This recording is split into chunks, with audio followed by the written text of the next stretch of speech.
Several years ago, the kingdom of Pars, ruled by King Andragoras III, was renowned as the most powerful realm across Europe and Asia. During his reign, King Andragoras led his warriors into numerous battles, emerging victorious each time, solidifying his reputation as an unmatched leader. In the year 317, Pars' greatest rival, Lusitania, launched an invasion on the allied kingdom of Marium, intending to provoke Pars and lure them into battle. Upon hearing of this attack, Andragoras quickly mobilized a massive army of over 290,000 soldiers to confront the Lusitanians and reclaim Marium. The battle raged for hours, with Pars' forces displaying unmatched strength and determination. Ultimately, the Lusitanians were defeated, forced to their knees, as the Parsian army roared in triumph, celebrating their hard-won victory. Meanwhile, several kilometers away, the young crown prince of Pars, Arslan, was engaged in rigorous training with his father's trusted lieutenant, Varys. As usual, Varys pushed Arslan to his limits, refusing to go easy on him. Frustrated, Arslan expressed his complaints before wrapping up the session for the day. The two then discussed the qualities a ruler must possess. Arslan, a compassionate and kind-hearted boy, believed in a world without slavery and war, but Varys sternly reminded him that power was essential to rule effectively and earn the trust of the people. Arslan listened thoughtfully, thanked Varys for his wisdom, and then walked to the balcony overlooking the kingdom. From there, he gazed out at the soldiers and the bustling palace grounds. Spotting his mother nearby, Arslan tried to approach her, but she coldly ignored him and retreated to her chambers. Accepting her aloofness, Arslan wandered through the palace until he found solace in the company of his two cherished bird companions, Azriel and Sarush. He extended his hand, and Azriel gracefully landed on it. At that moment, Kishward, one of the kingdom's knights, entered the scene, making a playful remark about the birds,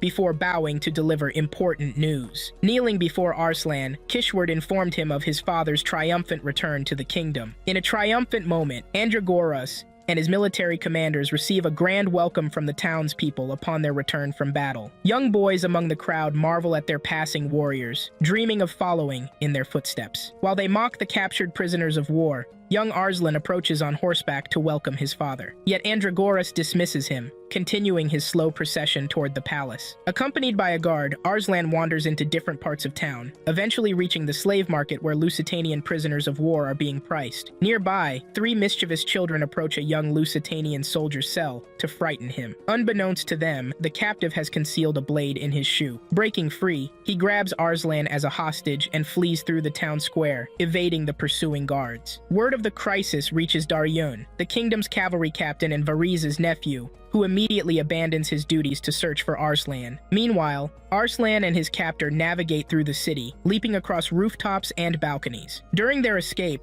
Arslan saves the young soldier from falling off a balcony. A passing giraffe startles the Lusitanian boy, but Arslan reassures him of the creature's gentle nature. The young soldier persists in his attempt to escape the city. During their journey, Arslan shows the young soldier around Pars. Upon witnessing slavery in the kingdom, the Lusitanian boy expresses his outrage, explaining how his people condemn such practices. As they debate the differences between their kingdoms, the young soldier's passionate arguments lead Arslan to contemplate the concept that all humans are equal in the eyes of their creator. Finally reaching the city's south wall, the boy takes Arslan with him. Meanwhile, Andragoras visits the queen's chambers, hoping to find her in better spirits. However, he leaves frustrated by her continued cold demeanor. The young soldier, with Arslan still in his custody, leaps into the river below the south wall. Daryun arrives just in time to witness this, and draws his bow to target the escaping boy, who has mounted a stolen horse. Hearing Arslan's plea from below, Daryun intentionally misses his shot. After the commotion settles, he retrieves the prince. On their return to the palace, they encounter the three troublemakers who initially provoked the prisoner. Arslan, showing mercy, orders their release, believing in their innocence. Still pondering the Lusitanian boy's words, Arslan senses something amiss and hurries to check on the prisoners of war. He discovers they've been disposed of by slave traders who deemed them worthless. Riding back to the palace, he poses challenging questions to Daryun,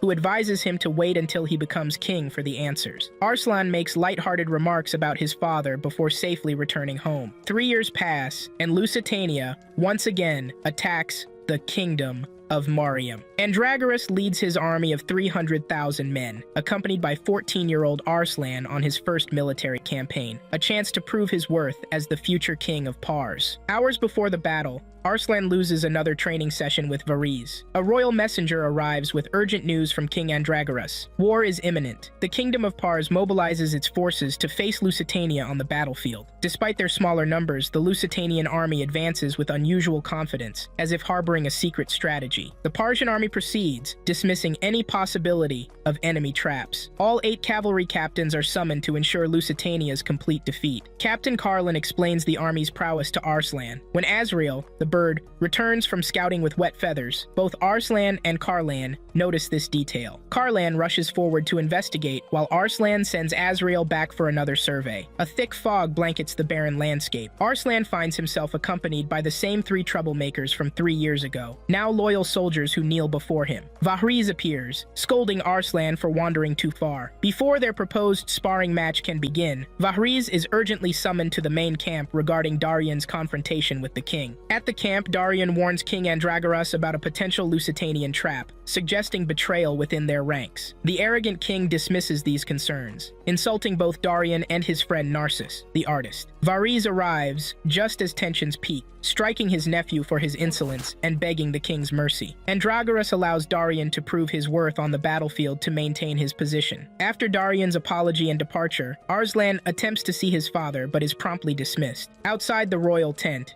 Daryun apologizes to Arslan for his earlier behavior. While watching the prince leave, Daryun expresses concern to his uncle about Andragoras's harsh treatment of Arslan. Vahriz silences him, warning against discussing royal family matters, but promises that one day Daryun might become the king's right-hand man. The battle horn sounds and the army prepares for combat. Carlin reports to Andragoras that the Lusitanian forces comprise 30,000 cavalry and 90,000 infantry. As scouts announce the enemy's advance, Andragoras raises his sword, delivers the blessing, and initiates the battle. Arslan joins his fellow Parsians in a thunderous battle cry. The Lusitanians patiently wait for their trap to unfold. When the Parsian army advances, 20,000 soldiers fall into an oil-filled pit. The Lusitanians then rain fire arrows upon them, incinerating all trapped soldiers. As the remaining Parsian forces press forward, they encounter another trap, a devastating arrow barrage that claims 3,000 more lives. In the ensuing chaos, the 3 former troublemakers fight valiantly to protect Arslan. Left alone, the prince faces his first real combat, successfully defeating a Lusitanian soldier. The reality of his first kill leaves him breathless as he searches for his father and Daryun. Nearby, Daryun swiftly dispatches 2 Lusitanians who were toying with Arslan's helmet. The battle takes a shocking turn when Carlin and his men surround Arslan, revealing their betrayal. Stunned by this treachery, Arslan attempts to fight, but is overwhelmed. Carlin, apologizing for his betrayal, reveals his plan to eliminate Andragoras's bloodline in the name of peace. Just as he prepares to strike Arslan down, Daryun arrives in time to save the young prince from the traitor's blade. As the battle rages, Lusitanian worshippers pray fervently for their army's victory. Before searching for Arslan, Daryun receives instructions from his uncle, who assigns him to protect the prince while he guards the king. Having found Arslan, Daryun must now fight through countless enemies to ensure the prince's survival. Carlan's betrayal suddenly becomes clear to Daryun. His earlier advice about reporting to the king was a calculated move to damage Daryun's reputation. With a smug expression, Carlin challenges Daryun to attack. After swiftly dispatching several Lusitanian soldiers, Daryun faces Carlin directly. Telling Arslan to remain calm, Daryun advances, but Carlin retreats immediately. Daryun then dismounts to attend to his prince. Meanwhile, King Andragoras faces a dire situation. Despite Vahriz's urgent advice to withdraw and preserve their forces, the king remains stubborn. Finally yielding to Vahriz's counsel, Andragoras orders the retreat signal. However, Carlan's hidden soldiers use the fog's cover to eliminate the hornbearer and spread rumors of the king's desertion. This deception devastates the army's morale. The soldiers, already struggling against the Lusitanian assault, begin to curse King Andragoras. Cavalry captains abandon their posts, and even Shapur's attempts to rally the troops prove futile as the Lusitanians press their attack with increasing intensity. As Vahriz and King Andragoras attempt to escape through a secret passage to Pars, they encounter a Lusitanian ambush. A barrage of arrows decimates the king's escort. The Lusitanian commander arrives to confront them personally. Vahriz fights valiantly, defeating several soldiers before facing the commander, who mockingly strikes him down with a single blow before defeating Andragoras as well. Meanwhile, Daryun secures a horse for Arslan Arslan and begins their journey to safety. They encounter a dying soldier who informs them of Shapur's death in battle, along with the king and Vahriz's demise. After the soldier's passing and paying respects, Daryun reveals to a shocked Arslan that his father actually cared for him, contrary to the prince's beliefs. Daryun decides they should seek refuge with his friend Narcissus, who lives outside Pars. The celebrating Lusitanian forces at their base camp are suddenly attacked by several thousand surviving Partian soldiers wielding fire. Despite the fierce assault, the Lusitanians eventually overcome and eliminate the remaining Parsian forces. Generals Montferrat and Boudin engage in philosophical discourse about war and death, their conversation interrupted by news of King Andragoras' assassination. As Arslan and Daryun journey toward Narcissus' home, Arslan inquires about him. Daryun explains that Narcissus was once highly regarded in Pars until his conflicting views led to banishment by Andragoras. Upon reaching the Forbidden Forest, Daryun mentions Narcissus' passion for painting. Their arrival is met with a warning arrow from Narcissus' servant, Elam. After Daryun's introduction, Elam guides them to the house where Narcissus awaits their arrival at the entrance. Narcissus warmly welcomes his old friend Daryun, and they exchange playful banter before Daryun introduces Arslan. As Elam prepares their meal, Arslan's first glimpse of Narcissus' artwork provokes an unmistakable reaction of shock and disgust. Over a delicious kebab dinner, Narcissus shares his remarkable history in Pars. He recounts a pivotal moment from 5 years ago, when 3 kingdoms, Sindura, Turan, and Turk, formed an alliance against Pars. King Andragoras dispatched Narcissus, his father, and 5,000 cavalry to face this threat. After losing his father and more than half his men, Narcissus returned to the palace with an unexpected announcement. He had freed his slaves and further reduced his forces. While senators and chiefs mockingly laughed, Narcissus made a bold request to face the alliance with his remaining men alone. The king, anticipating a plea for reinforcements, was stunned by Narcissus' confidence. 3 days after receiving permission, Narcissus returned and freed 2,000 prisoners of war, appearing to commit treason. However, his strategic brilliance soon became apparent. He had deliberately spread rumors of betrayal among the 3 kingdoms, using the freed prisoners as evidence to support these claims. His masterful manipulation resulted in the alliance's self-destruction as the kingdoms turned against each other, leaving Pars untouched. Arslan listens in amazement at Narcissus' ingenious strategy while continuing his meal. Narcissus then shifts the conversation to inquire about recent battlefield developments. Daryun reveals Carlin's betrayal to Narcissus, who, while impressed by Lusitania's tactics, prefers to avoid involvement. After some playful banter, Narcissus explains to Arslan that his father's refusal to abolish slavery led to their falling out. Later that night, over drinks, Daryun shares Vahriz's final instruction with Narcissus to pledge loyalty exclusively to Arslan when the time comes. The next morning, Arslan finds Narcissus sketching the horizon and joins Elam in the kitchen, where he accidentally breaks some dishes. Elam shares his past as a former slave freed by Narcissus, explaining his choice to stay out of free will. This reminds Arslan of his encounter with the young Lusitanian soldier years ago. Their peace is interrupted when Carlin's soldiers arrive searching for Daryun and Arslan. Despite his initial protests about the trouble, Narcissus helps hide them in the attic. While questioning Narcissus, the soldiers reveal Vahriz's death, causing Daryun to inadvertently make a sound. The soldiers grow suspicious and offer Narcissus a position in Carlin's army, promising to restore his status. Narcissus responds with insults towards Carlan, provoking the soldiers who then threaten him. He cleverly dispatches them through a trapdoor into a water pool below. During breakfast, they discuss their next steps while keeping the soldiers trapped. Noticing Daryun's silent grief over his uncle's death, Narcissus attempts to lift his spirits. Arslan then makes a compelling offer. He promises to make Narcissus the court painter when he becomes king. Amused by Arslan's negotiation skills, Narcissus laughs heartily before pledging his complete loyalty to the young prince. After accepting Arslan's proposition, Narcissus and Elam pledge their allegiance. Narcissus attempts to send Elam to safety with a coastal friend,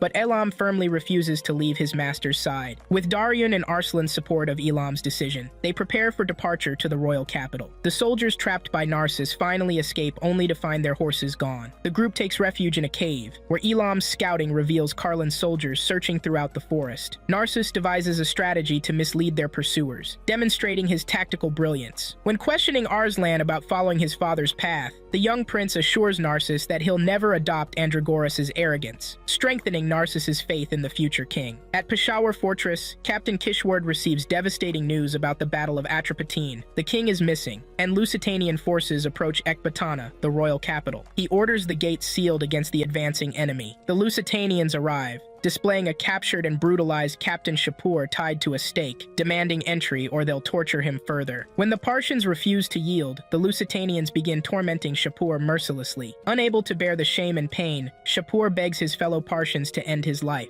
While soldiers fire arrows randomly, a mysterious cloaked archer delivers a precise shot to Shapur's head. With a grateful smile, Shapur embraces death, maintaining his dignity until the end. As the mysterious archer returns to Pars, Queen Tahamane watches anxiously as the Lusitanians begin scaling the walls after Shapur's death. The archer later presents himself to the queen as Give, a traveling musician. The queen expresses gratitude for his merciful act towards Shapur and pardons him for the deed. During their conversation, a maiden interrupts, accusing Give of deception, claiming he had posed as a prince the previous night. Despite the embarrassing confrontation, the queen challenges Give to demonstrate his musical abilities. His performance with the banjo captivates the entire court, as he dedicates his song to the Partian soldiers defending their kingdom. The queen rewards his performance with a modest sum of gold. Meanwhile, Narcissus and Daryun analyze Lusitania's potential strategies for breaching Pars. Despite the gate's strength, Narcissus warns Arslan of a likely internal threat. He correctly predicts the Lusitanians' plan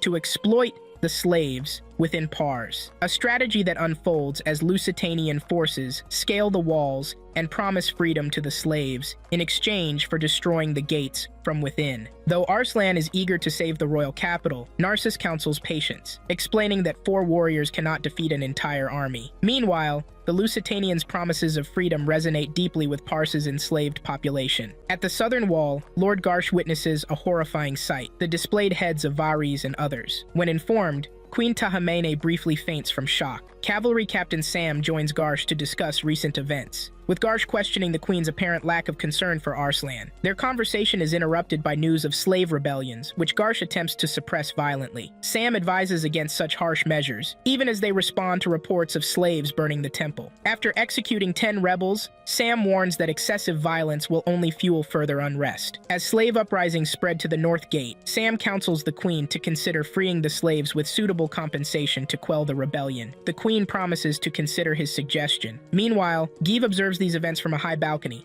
reflecting on his secret mission from the Grand Vizier to escort the queen safely from the palace. As the conflict intensifies into the night, Give guides important figures through Ecbatana's sewers to safety. Simultaneously, Narcissus devises a strategy to isolate and eliminate Carlin, reasoning that the traitor's fear of Arslan's survival and his uncertain standing with the Lusitanians will force him to act independently soon. In Ecbatana's sewers, Give reveals to his companion that she isn't the real queen. The woman, shocked by this revelation, threatens him with a knife and manages to kick him in a sensitive area before fleeing. Her escape leads her directly to a silver-masked man who introduces himself as the bringer of justice to Pars, with Carlin at his side. The masked figure suddenly kills the woman and proceeds forward. Give confronts the duo, engaging in combat with the masked man. Using fire as a distraction, Give temporarily blinds his opponent, who then orders his men to handle Give while he continues toward the palace. After dispatching the soldiers effortlessly, Give pauses to collect some treasure before hiding from approaching reinforcements. Meanwhile, Sam notices flames at the royal palace and rushes to investigate, finding Lusitanian forces freeing imprisoned slaves to join their ranks. He confronts Carlin about his betrayal, but is struck down by the masked man before receiving an answer. The Lusitanian forces successfully breach the capital's gates,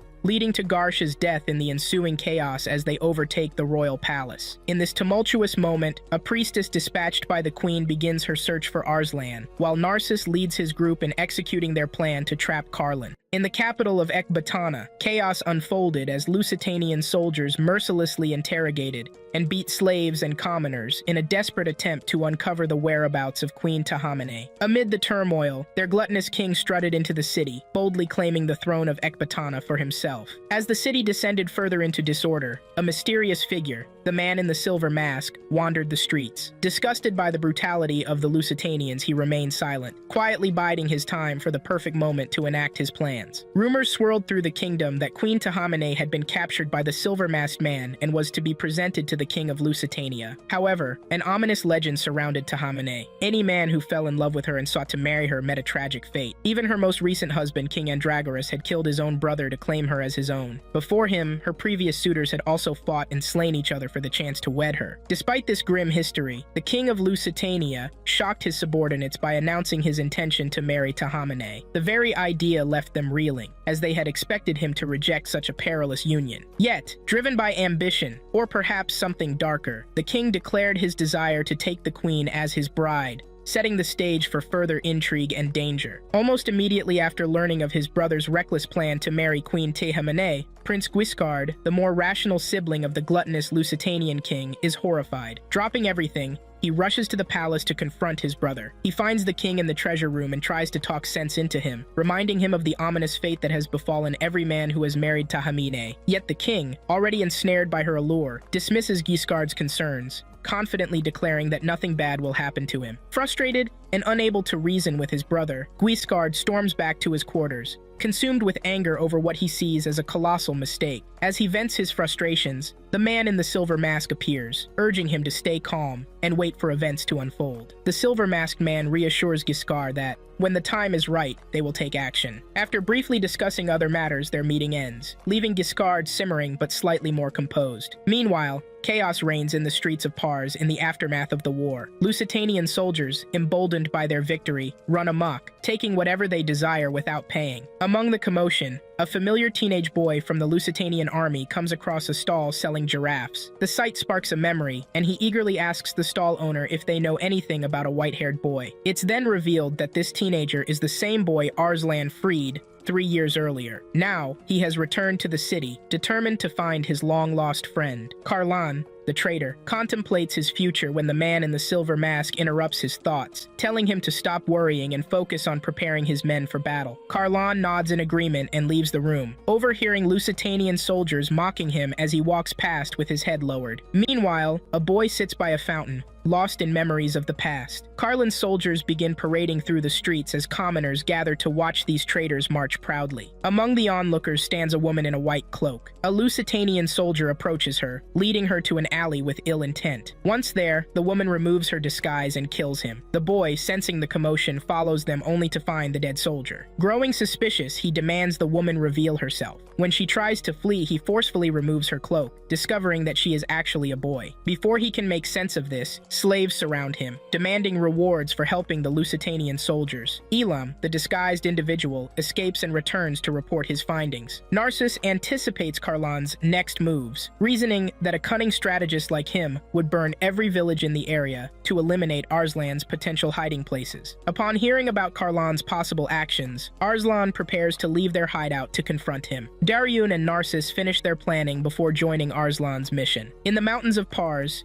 Give encounters Lusitanian soldiers but ignores them until he spots a woman riding past. Concerned for her safety, he follows her, only to find her being harassed by the soldiers. To his surprise, she defeats more than half of her attackers herself, leaving him to handle the remainder. After the fight, Give approaches to introduce himself, but she dismisses him. When he calls out, she stops briefly to listen. Despite his self-praise, she remains unimpressed and introduces herself as Ferengis, a priestess serving Mithra. Even after learning this, Give continues his attempts to impress her. Ferengis mentions she's seeking lodging for the night, and when Give questions why she travels alone, she reveals she's searching for Arslan. That night, Carlin and his soldiers massacre a small village during their search for Arslan. The villagers, confused about why Partian soldiers would attack their own people, fail to realize they've been betrayed by their killer. Give, enchanted by Ferengis' beauty, follows her like a devoted guard dog, hanging on her every word. Eventually, Ferengis grows weary of his presence and questions his persistent following. Give declares that her beauty has captivated him, vowing to follow her to the world's end. Ferengis ignores his flattery and continues riding. As Give struggles to keep pace, Ferengis pauses to survey the landscape. She produces a whistle and blows into it, though Give remains unimpressed as he hears nothing. Still, he continues his declarations of undying loyalty. Ferengis finally tells him he may accompany her if he pledges loyalty to Arslan. After some hesitation, Give agrees. As they ride forward, they discover Carlin's soldiers searching the forest desperately for Arslan's group. A young porter, planted by Narcissus to deceive Carlan, arrives at his camp bearing injuries. He attempts to mislead Carlan about Narcissus and Arslan's location, claiming they headed south. However, Karlan sees through this deception and kills the porter. Yet he falls for Narcissus' second trap, failing to realize that Narcissus anticipated his reaction. When his guards report evidence of Arslan's party traveling north, Karlan hastily pursues these false tracks. This leads him and his soldiers into a ravine with a single entry and exit point. Narcissus observes from above as Karlan walks into his trap, when suddenly Pharangus and Give attack him. Upon learning Narcissus serves Prince Arslan, Pharangus ceases her attack, and they join forces against Karlan. Nearby, Elam provides Arslan with a bow and arrows for the upcoming battle. When Karlan's forces are deep in the ravine, Arslan reveals himself from above. Blinded by his desire to kill Arslan, Karlan orders his men to attack. Arslan and Elam eliminate over half the climbing soldiers with their arrows, while Narcissus deploys smoke bombs to silently take out the ground forces. In the confusion, Karlan's soldiers lose heart, believing they face an enormous army. Elam adds to their fear by shouting that Daryun and his army have arrived. Panic-stricken, the soldiers flee, abandoning Karlan. Refusing to retreat with victory so close, Karlan rides up the ravine toward Arslan. Before their confrontation, Arslan demands to know why he betrayed their country. Karlan charges forward without answering. Just as he's about to reach Arslan, Daryun appears to protect the prince. A fierce duel ensues, with Daryun cunningly feigning vulnerability to bait Karlan into attacking recklessly. When Karlan launches his attack, Daryun strikes him off his horse with the back of his lance. Karlan falls down the slope, meeting his end as his own spear pierces his throat. Daryun and Arslan hurry to Karlan's side before his final moments. The dying traitor takes one last look at them and smiles. When Daryun questions him about the king's location, Karlan reveals that while the king lives, he doesn't know his exact whereabouts. After Karlan's death, Pharangus formally presents herself to Arslan, with Give following suit, declaring his intention to serve Arslan, the future king of Pars. Once introductions conclude, Arslan requests Pharangus to perform an elegy for Karlan's fallen soldiers, noting that despite their betrayal, they were still Parsian citizens. This request both surprises and disgusts Give, though he dismisses these feelings, content to remain near Pharangus. Daryun and Narcissus discuss the addition of Pharangus and Give to their group, with Narcissus pointing out that 6 members are better than 4. Daryun agrees with this logic. Deep in the Lusitanian dungeons, the man in the silver mask reveals himself to Andragoras as Hilmes, son of his deceased brother Osroes. He confronts Andragoras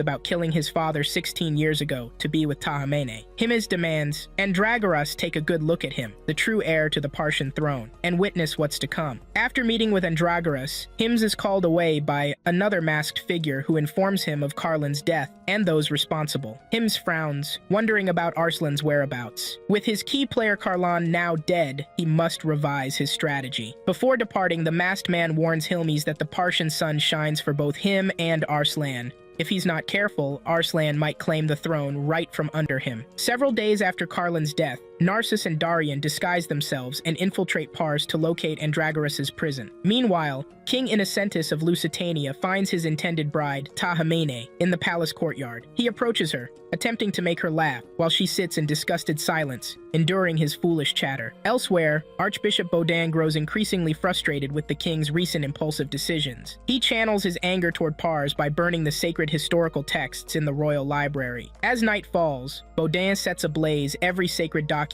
they discover. Some soldiers try to reason with him, but Baudin, enraged, throws anyone who opposes him into the flames. King Innocentus watches fearfully nearby, intimidated by Baudin's madness. Among the gathered crowd, Daryun and Narcissus witness their library's desecration and vow revenge against Baudin. The next day, Give finds Pharangus alone, on horseback in the forest. He approaches, playfully commenting on her beauty, but Pharangus, weary of his jests, moves away. Despite Give's persistent attempts to gain her attention, their exchange is interrupted by passing Lusitanian soldiers. Meanwhile, Arslan and Elam discuss the potential dangers they might face while preparing to enter the kingdom. When Elam rises to fetch water from a nearby village well, Arslan convinces him to allow his company, and Elam agrees. At the village well, Arslan attempts to draw water but accidentally drops the pail in after cutting the rope. Embarrassed, he hides in a nearby shed while Elam searches for a replacement. During this time, Arslan witnesses soldiers harassing a man to surrender his daughter. He grabs an axe to confront them, but before the situation escalates, Captain Etoile appears and orders his men to release the woman and her father. Studying Arslan closely, Etoile recognizes him as the boy who helped him 3 years ago, though he remains unaware of Arslan's true identity, assuming him to be merely a privileged youth. Arslan maintains this pretense as Etoile boasts about his position as captain and criticizes Andragoras and his son Arslan, insisting they will eventually accept Yaldabaoth's faith. Arslan listens silently to these proclamations. When Arslan questions why Lusitania would invade Pars, if they truly believed in equality, Etoile becomes aggressive. Elam returns and draws his sword to protect Arslan, but Arslan calms the situation. He then solemnly informs Etoile about the fate of his former friends. Upon hearing of their deaths, Etoile hands Arslan the holy book of Yaldabaoth before departing. As night falls, Narcissus and Daryun patrol Ecbatana's streets in disguise. At a pub, they encounter a drunk who insults them, but flees in terror upon seeing Daryun's face. Narcissus separates from Daryun, deliberately leading their followers into an alley where he defeats all but one. They interrogate the survivor about Andragoras' location, but he claims ignorance while revealing Innocentus's proposal to Tahameni. They spare him and continue their search. Minutes later, they spot the masked man observing them from a balcony. Daryun attacks immediately, breaking Hilmes' silver mask to reveal his severely burned face. Enraged,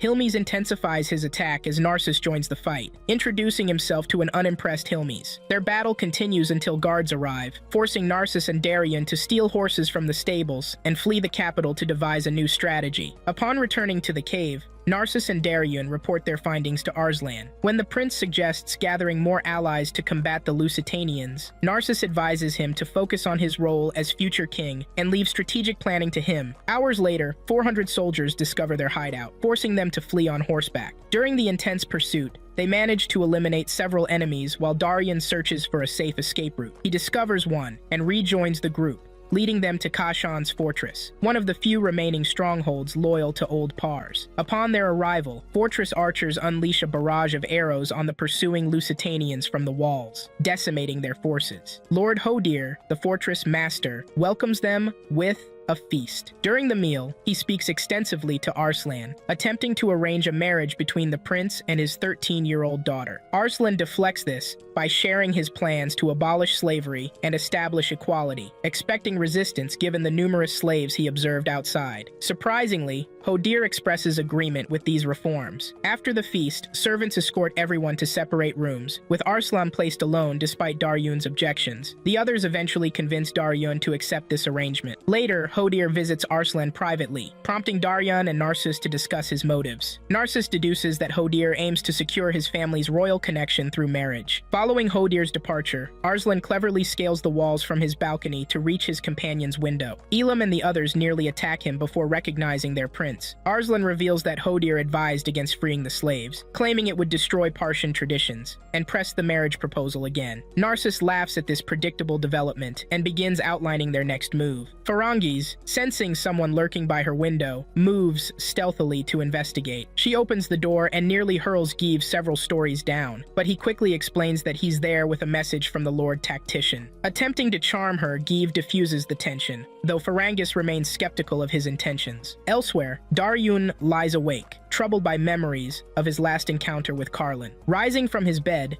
he rouses Narcissus, who is resting nearby. Daryun voices his concerns, questioning whether Arslan is truly King Andragoras' biological son. Narcissus reassures him, dismissing the notion as improbable and advising him not to dwell on it. Just then, Elam appears from the ceiling, revealing a sleep-inducing substance hidden above their room by Hodir. Narcissus, frowning at Hodir's underhanded tactics, quickly devises a plan. Hearing a disturbance outside, the group hides, prepared to turn Hodir's scheme against him. Hodir, confident his trap has worked, approaches Arslan's door with his soldiers, believing Narcissus and Daryun incapacitated. He demands Arslan order the soldiers to eliminate them, assuming the young prince to be a naive and easily manipulated boy. Calm and composed, Arslan questions Hodir's motives. Hodir admits he wants Daryun and Narcissus removed because of their influence on Arslan, particularly their push to abolish slavery. Arslan counters with a measured response, emphasizing the crucial roles Narcissus and Daryun play in his campaign. He then steps out, rallying his people to leave Hodir's castle. As they move outside, Hodir attempts to ambush them, commanding his soldiers to attack. However,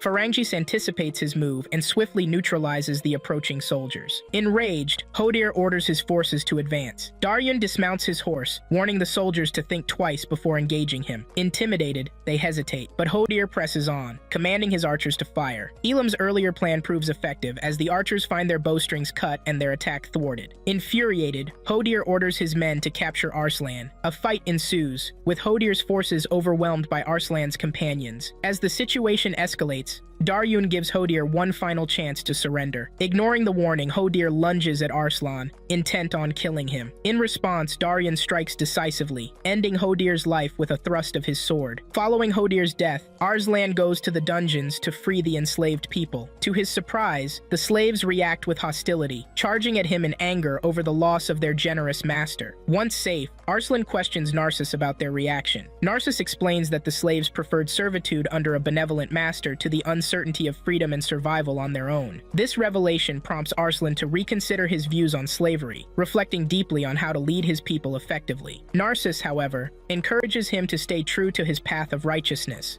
assuring him that his efforts will bear fruit in time. With renewed resolve, Arslan announces their next destination, Peshawar. At the fortress, Bahman, a cavalry captain, discovers an important scroll left behind by Vahriz before his death. As he examines the document, he wonders about its significance and what actions it may demand of him. Back in the royal palace of Ecbatana, Giscard and his subordinates arrive to meet King Innocentus. There they find Archbishop Bodin fervently attempting to convince the king to approve a shocking request, to offer the lives of the Parsians as sacrifices to their deity. Giscard and the other rational members of the court are appalled by the audacity of this demand and don't hesitate to voice their opposition. A heated argument ensues, with Giscard warning Bodin that such an action could incite a massive rebellion among the Parsians. Bodin, however, appears unfazed. Confident in the strength of his 300,000-strong army, he dismisses the possibility of any Parsian uprising succeeding. As the debate continues, Bodin reveals an even more startling development. His holy warriors, loyal to their deity Yaldabaoth, are on their way to Ecbatana. Moments later, the warriors, bearing the holy flag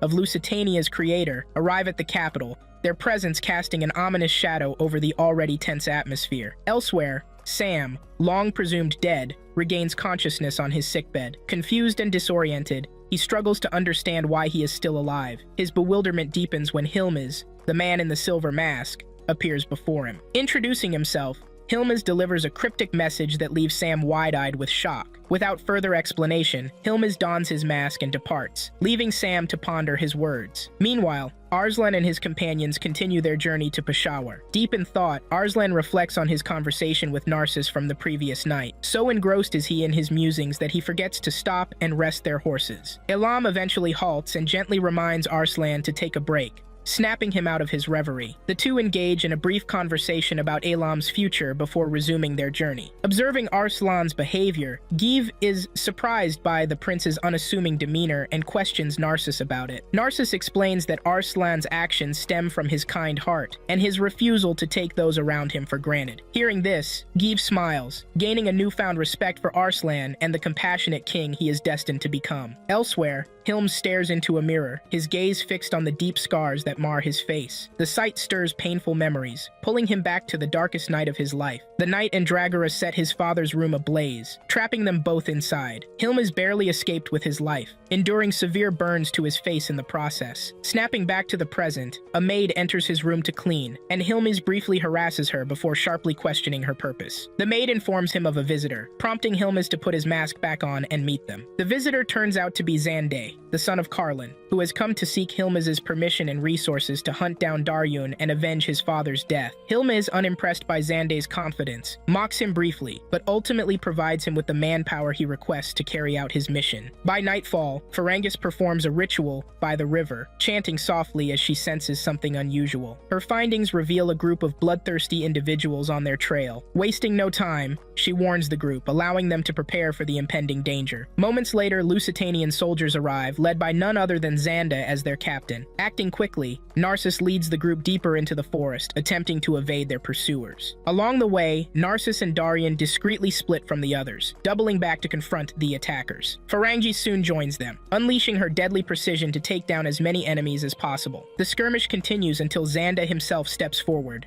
Frustrated by his soldiers' failure against Daryun's small force, he berates them as weaklings before drawing his long sword. Declaring a duel to the death, Xanda charges at Daryun without waiting for a response, demonstrating surprising strength and skill. Despite being impressed, Daryun holds his ground. The duel intensifies until Ferongis intervenes, shooting Xande's horse and incapacitating him momentarily. With Xande vulnerable, Daryun has a clear opportunity to strike him down but chooses mercy instead. Leaving Xande behind, he regroups with Ferongis and Narcissus, and together they hurry to rejoin Arslan and Elam, continuing their journey forward. Elam, Give, and Arslan encounter their own challenges when they come face to face with a group of Lusitanian soldiers blocking their path. Reacting quickly, they manage to dispatch the few soldiers pursuing them and attempt to flee on horseback. However, the enemy is relentless, shooting arrows as they give chase. One of the arrows strikes Elam's horse, causing him to fall. Rather than abandoning him, Arslan turns back without hesitation. Fighting off a nearby guard, he helps Elam to his feet and gets him back on his horse. Meanwhile, Give cleverly tosses a handful of gold coins to the ground, causing a distraction as the soldiers scramble for the loot. This gives the group just enough time to escape. They ride toward a cliff and, thinking quickly, hide just beneath it. When their pursuers arrive, they assume the trio has jumped into the river below. The plan works, and the enemies abandon their search. Hours later, when the group is finally safe, Elam questions Arslan about why he risked his life to save him. He points out that most royals would have left him behind without a second thought. Arslan simply responds that he considers Elam his friend, and that's all the reason he needed. Touched by this, Elam grows flustered but sincerely thanks Arslan for saving his life. Give, impressed by Arslan's humility, takes the opportunity to ask about his childhood. Arslan reveals that, unlike most royals, he wasn't raised in the palace. Instead, he lived among the commoners until he was old enough to join court life. Hearing this, Give begins to understand why Arslan is so approachable and down to earth. With a smile, he reflects on the kind of compassionate king Arslan is destined to become. Narcissus rides alone, scouting the path ahead for any potential dangers. After traveling a short distance, he spots a group of horsemen adorned with strange facial tattoos. Recognizing them as members of the infamous Zot clan, a group known for raising bandits and thieves, Narcissus hides to observe them. To his surprise, he witnesses the Zot clan's leader, Haltash, confront Hilmaz and his squad. Haltash boldly demands that Hilmaz and his men leave behind their gold and weapons. Hilmaz, insulted by such arrogance, reacts without hesitation, cutting Haltash down in one swift motion. This ignites chaos as the Zot clan members retaliate, but Hilmaz swiftly dispatches them all, leaving behind only a young girl, Alfarid, the daughter of Haltash. Defiant and enraged, Alfarid attempts to attack Hilmaz with her weapon. Despite her efforts, Hilmaz easily disarms her and orders her to stay down. Refusing to give in, Alfarid spits in his face, further provoking him. Just as Hilmaz prepares to strike her down, Narcissus appears, interrupting the standoff. Taking advantage of the distraction, Alfarid escapes Hilmaz's grasp and boldly asks Narcissus for his weapon so she can avenge her father. Narcissus refuses, but instead, he steps forward to challenge Hilmaz to a duel. The two exchange blows, testing each other's skills, until they pause to reassess the situation. Narcissus subtly glances upward, checking if his trap is ready to spring. Seeing the signs align, he continues to stall, knowing he needs just a little more time. Hilmaz, oblivious to the trap, attempts to recruit Narcissus to his side. Smiling, Narcissus firmly rejects the offer and abruptly retreats as the trap activates. Rocks tumble down from above, crashing onto Hilmaz and his soldiers. When the dust settles, Hilmaz remains standing, unharmed but visibly frustrated as he searches the plains for Narcissus. At that moment, a sorcerer manipulating earth magic emerges from the ground, mocking Hilmaz for losing his opponent. Meanwhile, Narcissus escapes with Alfarid. When they reach a safe distance, Narcissus dismounts to rest his horse. Alfarid, overwhelmed with grief, begins crying for her father and the fallen members of her clan. After regaining her composure, she learns Narcissus's name and continues riding alongside him. During their journey back to rejoin the others, Narcissus casually reveals that the rock slide was his doing. Skeptical, Alfarid dismisses his claim, prompting Narcissus to launch into an impromptu explanation of the physics behind the trap. Annoyed, Alfarid interrupts, asking him to stop boring her. Instead, she expresses her desire to accompany him in the future. Narcissus asks if she has any family left to return to in her clan. Alfarid, with a tinge of sadness, replies that there's no one important enough for her to go back to. Tensions between King Innocentus of Lusitania and his subordinates escalate with each passing day, as doubts about his leadership grow due to his controversial proposal to marry the infamous Tahamane. The unrest reaches a boiling point when Hildigo, commander of the Temple Knights, is assassinated by someone within within Guiscard's army. Matters worsen when a worldly woman from Paris is implicated in the assassination of Archbishop Baudin. The following day, Baudin accuses Innocentus of orchestrating Hildigo's murder to weaken Baudin's military power. Innocentus, panicked and unable to handle the situation,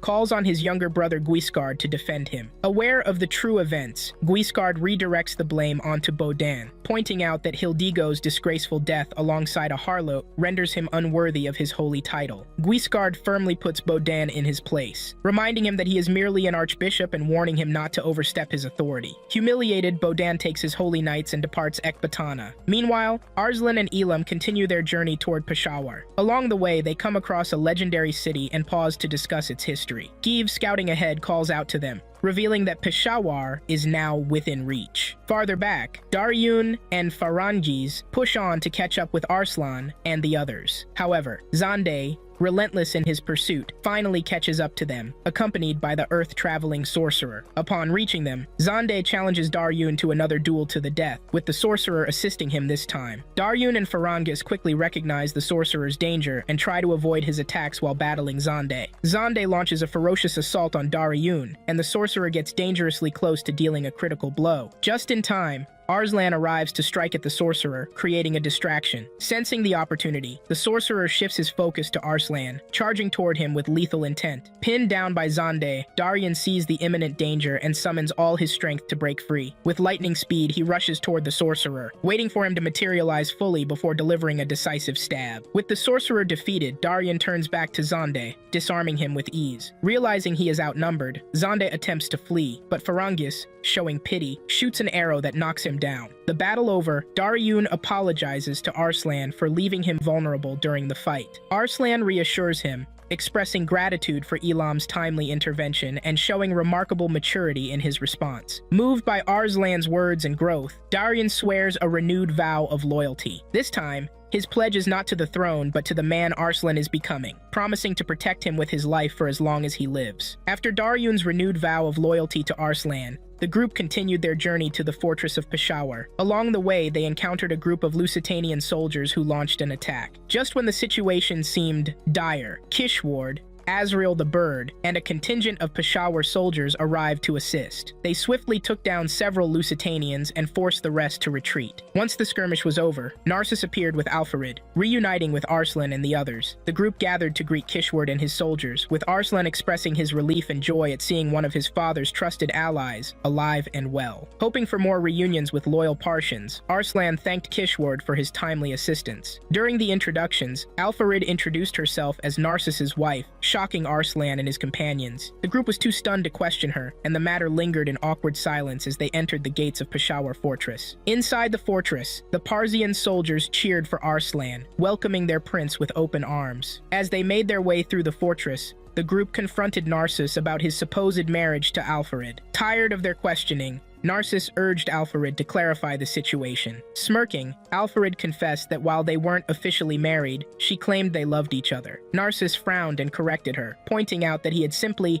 rescued her from the man in the silver mask. The group remained unconvinced but chose to let the matter rest. Soon after, Bahman, the lord of Peshawar Fortress, arrived to greet Arslan. The prince wasted no time and requested Bahman's support in reclaiming the kingdom of Pars from Lusitanian control. Both Bahman and Kishward pledged their unwavering loyalty to Arslan and his cause. By nightfall, Hilmas, the silver-masked man, reached Peshawar. From a distance, he began plotting his strategy to infiltrate the fortress. Meanwhile, within the fortress walls, Arslan stumbled upon Give complaining about Daryun being overly close to Farangis. Arslan tried to mediate, apologizing on Daryun's behalf, but Give brushed it off, quickly shifting the conversation to his musings about beauty and the pursuit of women. Arslan, unsure how to respond, pretended to understand and excused himself. Elsewhere, Alfarid found Elam diligently preparing Narcissus's belongings. Teasing him, she declared that she would be taking over the care of Lord Narcissus from that moment forward. Offended, Elam retorted, leading to a heated argument between the two. As the exchange escalated, Alfarid, annoyed, stormed out, leaving Elam fuming. Alfarid visits Farangis to express her frustration about Narcissus's indifference toward her. Farangis counsels patience, explaining that Narcissus is too focused on his mission to pursue romantic interests. Meanwhile, Arslan discusses Azrael the Bird and Soroush with Kishward, who reveals that Soroush and his team haven't returned from their mission and may be dead. Arslan vows to build an army in Peshawar and liberate the slaves once he becomes king. Kishward warns him about potential opposition from the Senate lords regarding slave emancipation. Arslan responds with a smile, stating his intention to rescue his defiant father and discuss these plans with him. The next day, during a meeting with Peshawar's lords about raising an army, Bahman unexpectedly forbids Arslan's proposal. Daryun and Narcissus provoke Bahman until he angrily leaves the room, with Narcissus noting that Bahman's anger was merely a pretext for his exit. Kishward reveals that Bahman's behavior stems from a message received from Vahriz before his death, leaving everyone wondering about its contents. Later, while Arslan reflects on recent events, from a balcony, Hilmiz ambushes him. Despite Arslan's attempts at dialogue, Hilmiz eagerly attacks. Their duel reveals Arslan's inexperience against Hilmiz's superior swordsmanship. When disarmed and cornered, Arslan uses a torch to defend himself, triggering Hilmiz's apparent fear of fire. Ferengis and others arrive to protect Arslan, and during the confrontation, Hilmiz reveals himself as Pars's rightful king. As he moves to strike Arslan, Bahman interposes himself, taking the fatal blow. Though regretful about killing someone he respected, Hilmiz retreats. When others move to pursue, Bahman stops them, wanting to preserve the royal bloodline. This reveals the shocking possibility that Arslan isn't Andragoras' son, suggesting Tahamane's infidelity. With his dying breath, Bahman implores Arslan to become a worthy king, despite being born of wedlock. Before they can process Bahman's death and these revelations, a soldier bursts in with urgent news. A Sindaran army of 30,000, led by their second prince, is advancing on their position. Upon hearing urgent news of an impending attack, Daryun and Arslan immediately convened an emergency meeting with the fortress generals. During the meeting, Arslan momentarily drifted into deep thought, reflecting on his final moments with Bahman and the weight of their conversation. Snapping back to reality, he addressed the gathered leaders, instructing them to prepare for battle and defend Peshawar against the advancing Sindarans. Meanwhile, Rajendra, the second prince of Sindora and a cunning pretender to the throne,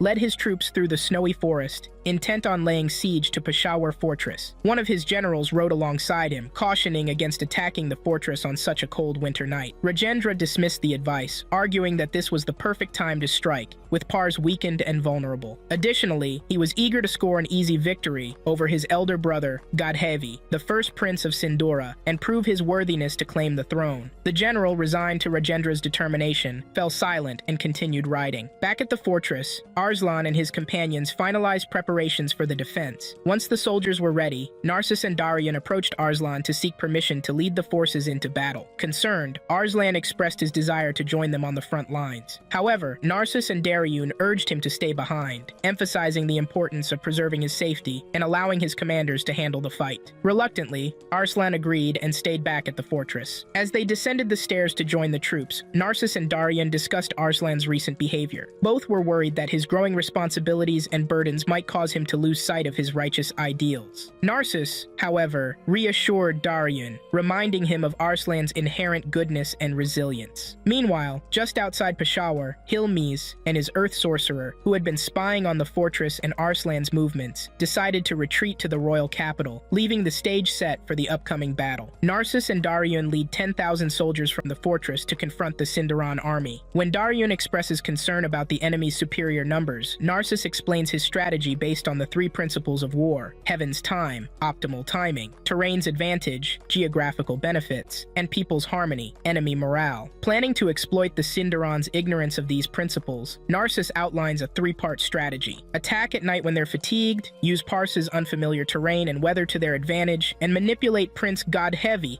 into attacking his brother Rajendra's forces. Daryun, impressed by the plan's sophistication, eagerly awaits its execution. That night, the strategy unfolds as planned. Though the Sindarans initially dominate, they soon falter from snow-induced exhaustion. When Godhevi's forces attack Rajendra from behind, Narcissus seizes the opportunity to trap the Sindaran army on a frozen lake. In the ensuing chaos, Narcissus, Daryun, and Alfarid successfully capture Rajendra. The next morning, Rajendra faces his captors, expecting execution. Instead, Arslan surprises him by cutting his bonds and hosting a banquet in his honor. During the feast, Rajendra engages in a drinking contest with Gieva and Farangis, while outside, Elam and Alfarid continue their familiar quarrel over caring for Narcissus. After Gieve and Rajendra succumb to drink, Arslan presents Rajendra with a proposition, an alliance in exchange for help defeating Gotoubun and claiming Sindura's throne. Should Rajendra refuse, they threaten to spread rumors of treason against him. Amused by their cunning, Rajendra accepts the alliance. The following day, Rajendra meets with Arslan to seal their partnership, though Narcissus and Daryun remain wary of his true intentions. Meanwhile, Gotoubun learns of this alliance and grows concerned about his brother's increasing threat. However, Grand Vizier Mahendra counsels patience, revealing they have planted a spy within Rajendra's forces to undermine them from within. After forming an alliance with Rajendra, Arslan and Rajendra's combined forces marched to confront Gotoubun and his army. The battle began in the early hours of a winter morning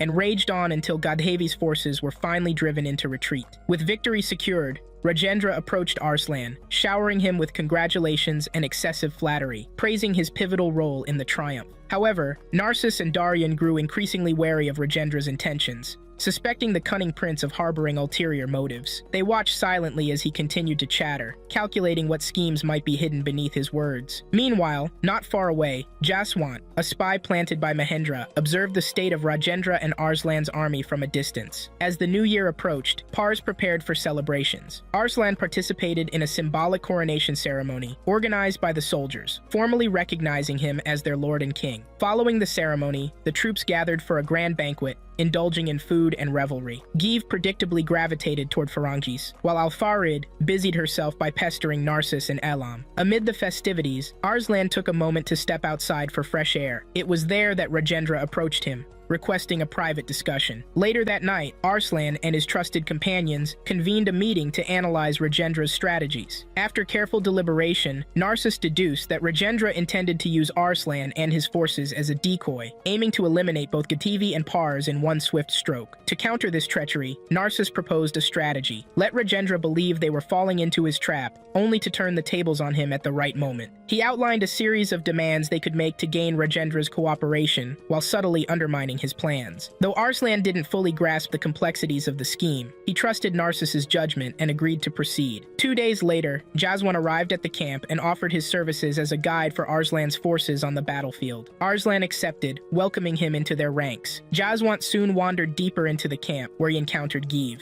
Ever the opportunist, Give greeted him with a soldier's welcome and engaged in some light conversation before challenging him to a sparring match. Observing Jaswant's skill firsthand, Give acknowledged his prowess and allowed him to continue on his way. Unbeknownst to Jaswant, Narcissus and Daryun had been watching the sparring session from a distance. Both noted Jaswant's impressive abilities and resolved to keep a close eye on him, knowing that his true allegiance might yet remain uncertain. When Arslan's army reaches the Sindaran fortress Gujarat, Narcissus suggests sending envoys to negotiate passage. Give and Jaswant meet with Lord Tara, offering gold and supplies in exchange for safe passage. Tara requests time to consider their proposal. After the envoys leave, Jaswant secretly returns, revealing himself as Mahendra's agent and warning Tara that the offer is merely a diversion while the Parshans slip through undetected. He advises Tara to attack their rear supply lines instead of launching an immediate assault. However, Narcissus had anticipated this betrayal. When Jaswant signals Tara's forces to attack the supply carriages,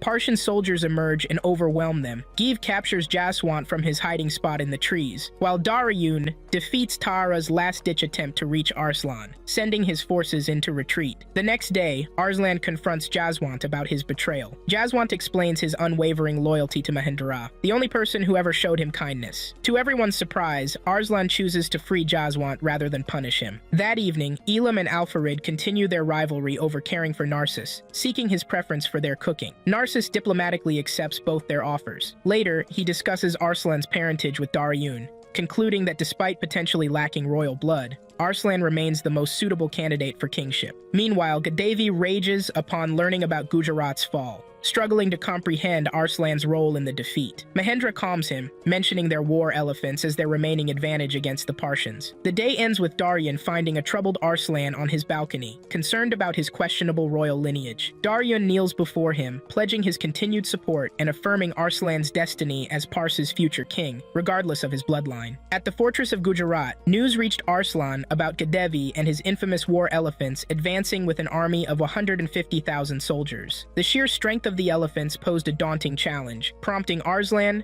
Narcissus, and the others to deliberate on a strategy to counter them. After much consideration, Narsus devised a clever plan to neutralize Gotoubun's forces. Rajendra, unaware of the intricacies of Narsus's strategy but trusting in his brilliance, began preparing his troops for the imminent battle. Before departing the fortress, Narsus and Arslan reviewed their plan once more, ensuring every detail was accounted for. Meanwhile, at Gotoubun's camp, news of Jaswant's failure to protect the fortress reached the prince. Summoning Jaswant to his tent, Gotoubun unsheathed his sword, intending to execute him. Mahendra intervened, pleading for Jaswant's life. Reluctantly, Gotoubun spared Jaswant but sternly warned that another failure would cost him his head. Grateful but shaken, Jaswant thanked both Gotoubun and Mahendra. After Jaswant departed, Mahendra criticized Gotoubun's disregard for his comrades, expressing his disappointment in the prince's lack of loyalty. Back at Gujarat, preparations for battle were in full swing. Narsus and Daryan oversaw the construction of specialized weapons and gear to combat Gotoubun's war elephants. Daryan voiced concerns about their disadvantage, but Narsus reassured him, urging faith in Arslan and the effectiveness of their strategy. A few days later, the armies of Gotoubun and Rajendra faced off on the plains of Chandigarh, ready to settle their rivalry. Before the battle, the brothers exchanged heated insults, stoking the flames of their animosity. As the war began, a river divided the two armies, forcing each side to split their forces. Gotoubun seized the opportunity to send his war elephants against Rajendra's troops. Rajendra's soldiers, desperate to stop the elephants, fired arrows at them, but the elephants' thick hides rendered the attacks ineffective. As the war elephants rampaged through their ranks,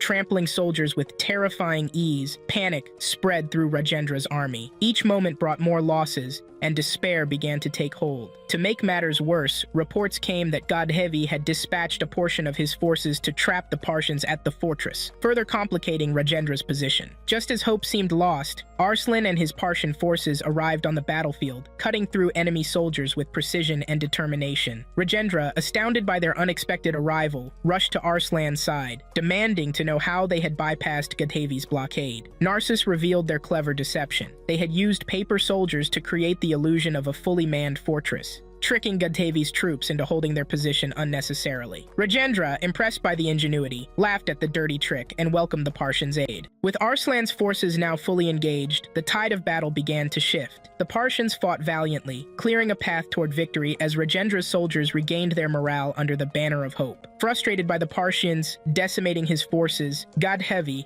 commands his war elephants to charge straight through their ranks. Daryun, leading his troops, adopts a calculated formation, baiting the elephants closer to their hidden trap. As the beasts draw near, Daryan abruptly pivots, guiding his men toward the prearranged ambush. By the time Gotoubun's forces realize what's happening, it's too late. The Parshans unveil massive catapults, loaded with spear-sized, poison-tipped arrows, and unleash them on the approaching elephants. The projectiles pierce the war elephants, causing them to collapse one by one under the lethal assault. Even as his elephants fall, Gotoubun presses forward on his own massive war elephant. Enraged by Daryun's relentless interference, he directs the creature to charge directly at the Black Knight. Daryun dismounts his horse and leaps onto the war elephant, aiming to capture Gotoubun himself. However, just as Daryun is about to succeed, Jaswant intervenes, saving Gotoubun from certain defeat and pulling him to safety. Hours later, the battle concludes with Arslan and Rajendra emerging victorious. On the other side, Gotoubun fumes over the retreat,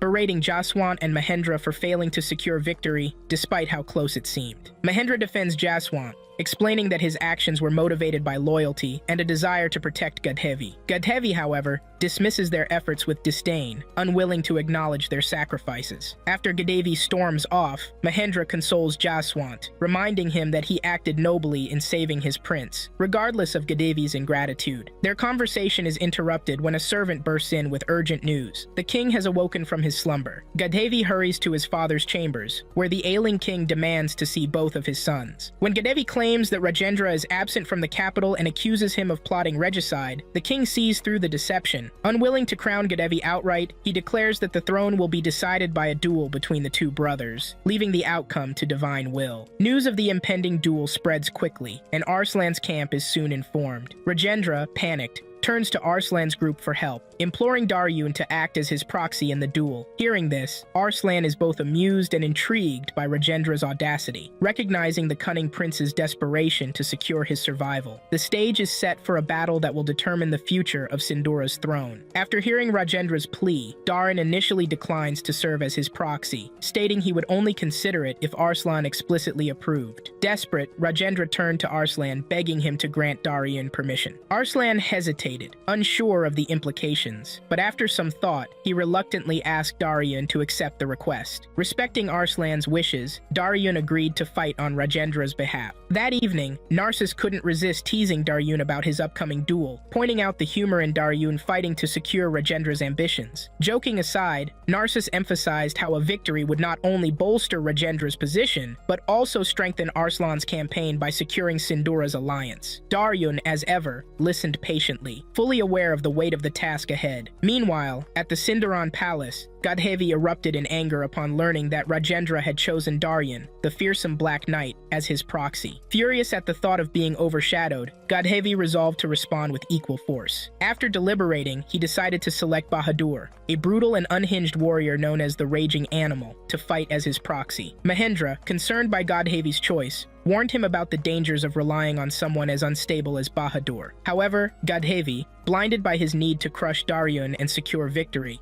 dismissed Mahendra's caution, declaring that he had no alternative. The duel between proxies was shaping up to be a ferocious and pivotal confrontation. Arslan's party arrives at Sindura's capital for the crucial duel, drawing curious stares from citizens but facing no hostility from Godhevi's forces. Rajendra presents Arslan to King Karakala, who offers him a privileged viewing position. When Daryun enters the arena to enthusiastic cheers, Giv and Farangjis discuss Godhevi's situation. The atmosphere changes dramatically when Bahadur appears, breaking his chains with a thunderous roar that echoes through the arena. Arslan's group grows concerned about Daryun's chances against such a formidable opponent. The battle begins with Bahadur charging at Daryun, who manages to wound his opponent's left chest despite the ferocious assault. Unfazed, Bahadur breaks Daryun's sword and hurls him across the arena. Daryun, feigning disadvantage, continues fighting with his broken sword, even landing a second wound. Godhevi begins gloating prematurely to Rajendra, prompting Arslan to confront Rajendra about endangering Daryun. Karakala intervenes, assuring Arslan of the Black Knight's capabilities while expressing disappointment in Godhevi's behavior. Narcissus observes Daryun's strategy unfold. At the crucial moment, Daryun ignites his cape, using the arena's fire, burns Bahadur's face, then seizes the opportunity to plunge a concealed knife into Bahadur's neck, killing him instantly. The shocking victory leads Karakala to declare Rajendra the winner. As Arslan momentarily faints from relief,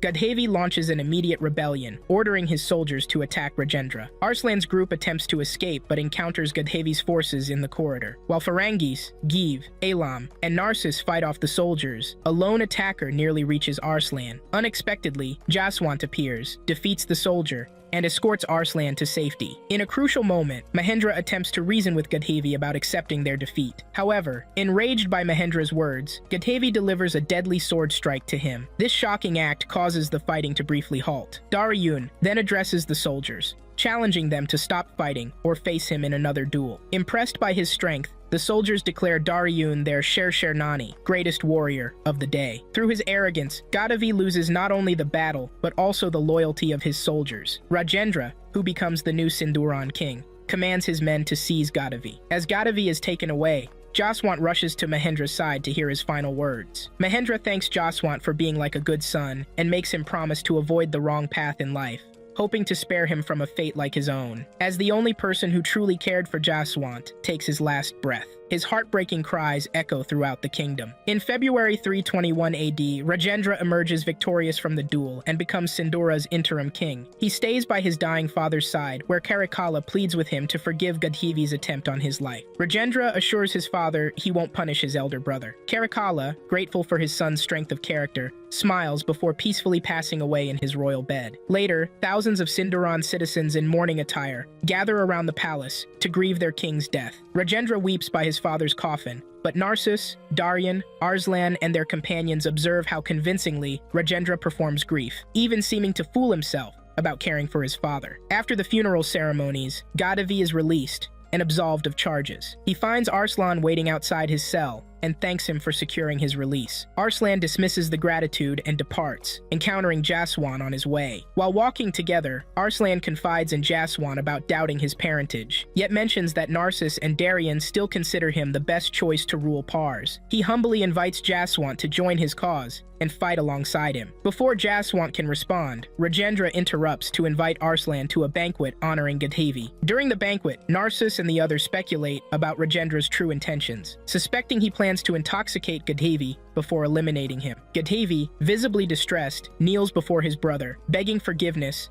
and offering his service. When Arslan arrives to join the festivities, Gadhavi, seeing an opportunity for revenge against the one who foiled his plans to reclaim the kingdom, grabs a broken vase shard and charges at him. Azrael the bird intervenes, and Rajendra, seizing the moment, orders his executor to remove this threat to their success. With one swing of his axe, the executor beheads Gadhavi. The next day, Rajendra finds Arslan contemplating on his balcony. After thanking him for helping secure his kingship, Rajendra attempts to extract information about Narcissus' strategy against Lusitania through subtle questioning. Fortunately, Arslan himself is unaware of these plans. Though disappointed, Rajendra maintains his composure and offers to grant Arslan any request. When Arslan asks for 500 men for his campaign, Rajendra generously offers 1,000 instead. Later, when his generals question his motives, Rajendra reveals his true plan to betray Arslan, hoping to teach the young prince how difficult it is to become king. Jaswant, secretly listening to this conversation, hurries to inform Arslan's group. As Arslan's party journeys back to Ekbatana, Daryon and Narcissus grow suspicious of Rajendra's soldiers' unusually calm demeanor. They remain vigilant for potential treachery. At nightfall, Rajendra's soldiers attempt their planned ambush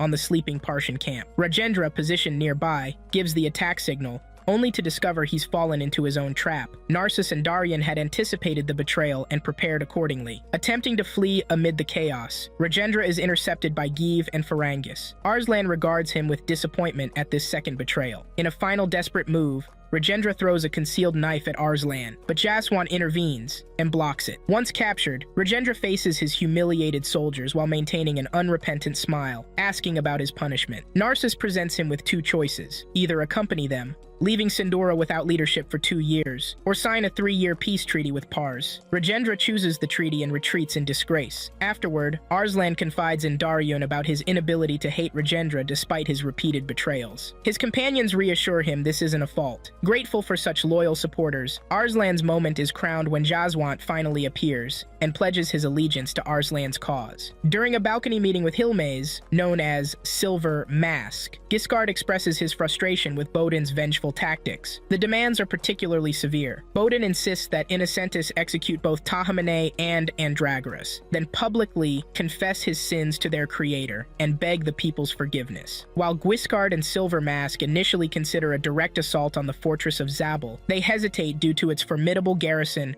of 30,000 soldiers. Silver Mask offers to handle the situation, earning Giscard's gratitude. Later, Silver Mask summons Sam to his office to discuss strategies for defeating Bodin and his forces. While Silver Mask advocates for a diplomatic solution, Sam proposes a direct military confrontation with the 30,000 soldiers, arguing it would not only aid Giscard, but also enhance their credibility among the people. Silver Mask acknowledges the wisdom in Sam's reasoning before dismissing him. Sam heads to the dungeons after leaving Silver Mask's office, reflecting on pivotal moments from the Lusitanian-Partian War and recalling Hilmi's words upon his awakening from his coma. After bribing a guard for time with Andragoras, Sam confronts him about the truth. Did he assassinate his elder brother Osros and attempt to burn Hilmi's alive? Andragoras responds with laughter, declaring Sam unworthy of knowing the complete story. Looking into Andragoras' lifeless eyes, Sam departs. Meanwhile, Hilmis requests Giscard's permission to assemble a Partian army to attack Zabel. After receiving approval, he meets Sam in the corridor to discuss their revenge plans against Andragoras and Arslan. They gather an impressive force of 30,000 Partians, leaving Giscard wondering how many will return. Their first stop is a small village where Sam inquires about a one-eyed giant known for his love of women and wine. His suspicions lead them to Kubard, a former Partian cavalry commander living in a cave. The old warriors reunite warmly, with Kubard content in his peaceful disgrace amidst wine and women. Sam persuades him to join Hilmes' mission against Zabel. The fortress of Zabel, perched atop a craggy mountain, presents a unique challenge. Hilmes provokes Baudin by burning a holy flag, successfully baiting him to send his forces out. The Parsians execute their strategy perfectly, letting the enemy approach before launching a devastating arrow assault followed by a charge. After hours of fighting, Hilmes' forces emerge victorious and return to camp to plan the fortress assault. During their discussion, Kubard questions Hilmes about his plans for ruling the kingdom. Unsatisfied with Hilmes' generic response, Kubard later confides in Sam that he must leave, foreseeing an inevitable throne conflict between Hilmes and Arslan after Pars is reclaimed from Lusitania. He bids farewell to Sam with a prayer for his fortune. Meanwhile, at Peshawar Fortress, Arslan issues a formal decree to defeat Lusitania and abolish slavery after the war. With the declaration made, all that remains is to wait for generals from across the land to join his cause. In April 321 AD, war generals and lords gather at Peshawar to pledge allegiance to Arslan's cause. While Ferengis marvels at the number of generals supporting Arslan, Narcissus and Daryan harbor concerns about potential resistance to Arslan's anti-slavery stance. Narcissus advises Daryan to focus instead on the mounting tensions among the soldiers. That evening, an incident occurs when Lord Zaravant harasses Jaswant, who has been newly appointed as Arslan's personal bodyguard. The confrontation nearly escalates until General Lucian intervenes. Upon learning of this, Arslan consults Narcissus and Daryun for advice. Narcissus recommends stripping Zaravant of his position as satrap and appointing Lucian instead, suggesting this would strengthen the soldiers' faith in Arslan's leadership and reduce discord. Though difficult, Arslan makes this decision for the greater good. The next day, a crucial meeting convenes with Narcissus, Daryun, Arslan, Ferengis, and other war generals to discuss Hilmes' campaign. Narcissus outlines Hilmes' past transgressions and advocates for stopping his campaign by any means necessary. While the assembly agrees, Arslan surprises everyone by expressing understanding for Hilmes' desire for revenge. Narcissus acknowledges this perspective but urges Arslan to maintain his resolve to defeat Hilmes and claim the Partian throne. Arslan requests time to organize his thoughts and reach a firm decision. Following the meeting, Narcissus and Daryan encounter Give lounging on a corridor balcony, where he shares insights about Dragoris's reign and misdeeds. Meanwhile, Arslan continues his solitary contemplation on another balcony, weighing these heavy matters. Hilmes and his army successfully breach Zabel Fortress, only to discover Baudin has abandoned his soldiers and fled. Despite victory, tensions emerge among the troops. Etoile overhears his men speaking disrespectfully about him, but chooses to silently take their guard duty instead of confronting them. Later, by the riverside, he reflects on his relationship with Lord Barcacion, who had tried to protect him from battle, forcing Etoile to rebel for the sake of his pride and family. Making a bold decision, Etoile removes his helmet, revealing long blonde hair that gives him a feminine appearance, and prepares to infiltrate the Partian camp disguised as a woman. Entering Peshawar Fortress, Etoile plays the role of a wine server, carefully gathering intelligence from increasingly drunk soldiers. When they begin boisterously celebrating their victory over Lusitania, Etoile retreats outside, privately raging at their disrespect. A chance encounter with Alfarid leads to a conversation about Narcissus, whom she praises as the most beautiful being ever. After she leaves, Etoile fends off an aggressive drunk soldier, catching Arslan's attention. Arslan, taking an evening walk, fails to recognize his old friend in female disguise. He helps dispose of the unconscious soldier and offers to help Etoile escape. During their escape, Arslan opens up about his motivations for fighting Lusitania, mentioning a friend he met 4 years ago. Unaware he's speaking to Prince Arslan, Etoile advises the white-haired boy not to burden himself with matters that should concern only the king, dismissing him as a pampered youth. Arslan simply smiles in agreement. Before hiding Etoile in a merchant's carriage for safe passage out, Etoile earnestly warns Arslan to stay alive through the coming war. Arslan nods and returns to the fortress. The next day, Arslan declares his resolution to his subjects. He will fight to become king of Pars, not from desire for power, but from his commitment to serve as the rightful heir and protect his people. Later that day, Narcissus and Daryan met to review the state of the army and their preparations since Daryan's recent demotion. Narcissus noted that the soldiers seemed more at ease, accepting Arslan's leadership and decisions with minimal resistance. As the two walked and talked, their conversation was interrupted by a commotion nearby. Lord Zaravant, alongside his fellow generals Tus and Isfan, was harassing Jaswant once again. Zaravant's insults grew increasingly harsh, but Narcissus Narcissus and Daryan chose to observe rather than intervene, curious to see how the situation would unfold. Before the confrontation could escalate further, Give stepped in, strumming a soothing melody on his banjo guitar to grab everyone's attention. He followed this with calming words, attempting to diffuse the tension. However, rather than pacifying Zaravant, Give's intervention only seemed to fuel his frustration. At that point, Narcissus stepped forward to de-escalate the situation. Zaravant accused Narcissus of keeping him and his companions in the back lines due to a lack of trust in their abilities. Narcissus reassured him that their placement was based on strategic necessity rather than doubt. Satisfied with the explanation, Zaravant and his companions backed down. Later, Narcissus and Daryan regrouped in the war room to address the growing unrest within the army. While Narcissus suggested a measured approach, Daryan remained concerned about the potential consequences of the descent. After much deliberation, the two devised a plan to quell the tension among the soldiers, ensuring stability within the ranks. Meanwhile, Kubard was en route to Peshawar Fortress. Along the way, he was ambushed by soldiers loyal to Zande. Undeterred, Kubard quickly eliminated the attackers and continued his journey to the fortress. By nightfall, as the soldiers at the fortress relaxed and bonded, a more personal confrontation emerged. Isfan, later revealed to be the brother of the late cavalry captain Shapur, sought out Give. Consumed by grief,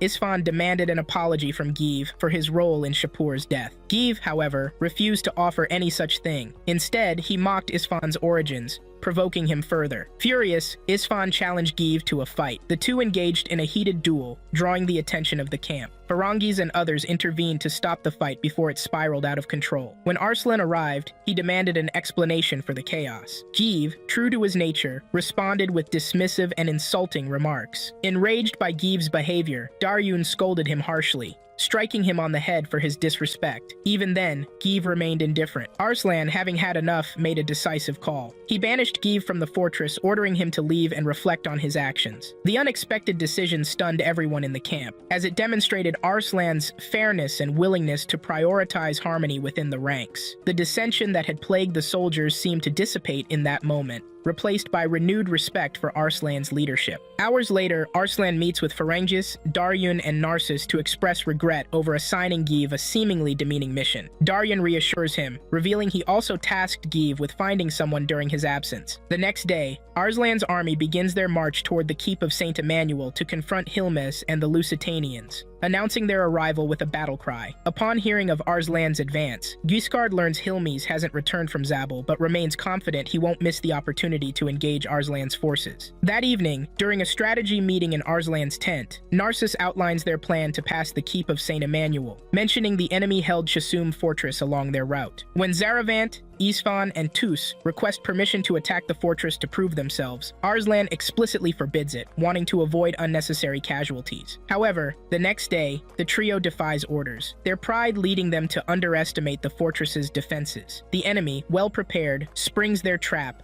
unleashing a devastating barrage upon the approaching forces. Upon hearing of their predicament, Arslan immediately organizes a rescue mission. While Zaravant and some soldiers manage to escape, locating them proves challenging until Give's distinctive banjo guitar music signals their position. Following the sound, Arslan's forces find and rescue their trapped comrades, defeating the Chasum soldiers. The trio is deeply moved by Arslan's dedication to saving them, and he affirms that they're as valuable to him as his closest advisors, Narcissus and Daryun. Meanwhile, Ferengis, showing signs of attraction to Give, finds him for a conversation. Give maintains his playful demeanor, sharing some wine before departing again. Gikar receives intelligence from his scouts about Arslan's forces. While rumors suggest 60,000 troops, they believe the actual number is closer to 40,000. To counter any strategies Narcissus might employ, Gikar orders the preparation of a 70,000-strong army. When his generals protest the excessive number, Hilmes intervenes, reminding them of his 30,000 troops from the Zabul campaign. He requests Gikard's 70,000 men to ensure Arslan's complete defeat. After careful consideration, Gikard agrees, though Hilmes deflects questions about his specific plans, asking only for trust. That evening, Elam and Alfarid conduct a covert mission in the royal capital to gather intelligence about Hilmes's plans. When confronted by royal guards, Alfarid quickly improvises, pretending she and Elam are lovers in the midst of a quarrel. The ruse succeeds, and they proceed to a crowded pub where soldiers are celebrating. Inside, they observe tensions rising between Partian and Lusitanian soldiers when the Partians' enthusiastic victory celebration, provokes jealousy among the Lusitanians. Having gathered their intelligence, Elam and Alfarid depart, their journey back punctuated by yet another argument about Narcissus, though they manage to return safely. Meanwhile, Hilmes visits Andragoras in his underground prison cell to boast about his imminent victory. However, Andragoras responds with mocking laughter, chiding Hilmes for his ignorance about the true nature of Pars's royal family. His cryptic words suggest a generational curse compelling each royal generation to shed innocent blood. Hilmes departs in irritation, disturbed by Andragoras' words. As Hilmes and his forces move to the battleground, Arslan's camp analyzes the intelligence gathered from Elam and Alfarid's reconnaissance, forcing them to revise their strategy knowing Sam fights for Hilmes. The next morning, Daryun and Arslan engage in sword training. Though Daryun prevails, Arslan shows improvement. Afterward, Arslan notices novice soldiers and directs veterans to train them. Meanwhile, Daryun finds Narcissus and discusses their loyalty to Arslan. When Narcissus poses a hypothetical about Arslan's defeat, Daryun firmly dismisses such thoughts, asserting Arslan's eventual victory. That evening, Arslan discovers Narcissus working on a still life painting and takes the opportunity to inquire about their foot soldiers. Narcissus reveals their background as former slaves, moving Arslan to pledge better conditions for them after defeating Hilmes. Their conversation ends with Arslan's heartfelt gratitude, and Narcissus playfully reminds him of their agreement, which Arslan acknowledges with a smile. Elsewhere, Farangis discusses Give's travels with the two young companions, assuring them that despite his physical absence, his loyalty remains with Arslan. Meanwhile, at the keep of Saint Emmanuel, Etoile meets with Count Barcassian, expressing concern over the Parsians' proximity to the fortress. Barcassian responds by sharing Innocentis's war directives. As Etoile exits, Hilmes' army arrives at the keep to prepare for battle. At dawn, Arslan's forces reach the edge of Saint Emmanuel's keep. They pause to observe the imposing walls and offer prayers before beginning their advance. As Arslan's forces advance toward the keep of Saint Emmanuel, they pause to set up camp and revisit their strategy. Arslan voiced his concerns about the sheer size of Hilmes' army, worried about the odds stacked against them. Narcissus, ever composed, reassured him that their plans were already in motion. He tasked Daryun with finalizing preparations, prompting Daryun to leave the camp and attend to his duties. Despite Narcissus' reassurances, Arslan continued to fret, but Narcissus advised him to trust his commanders and focus on the bigger picture. Meanwhile, within the keep,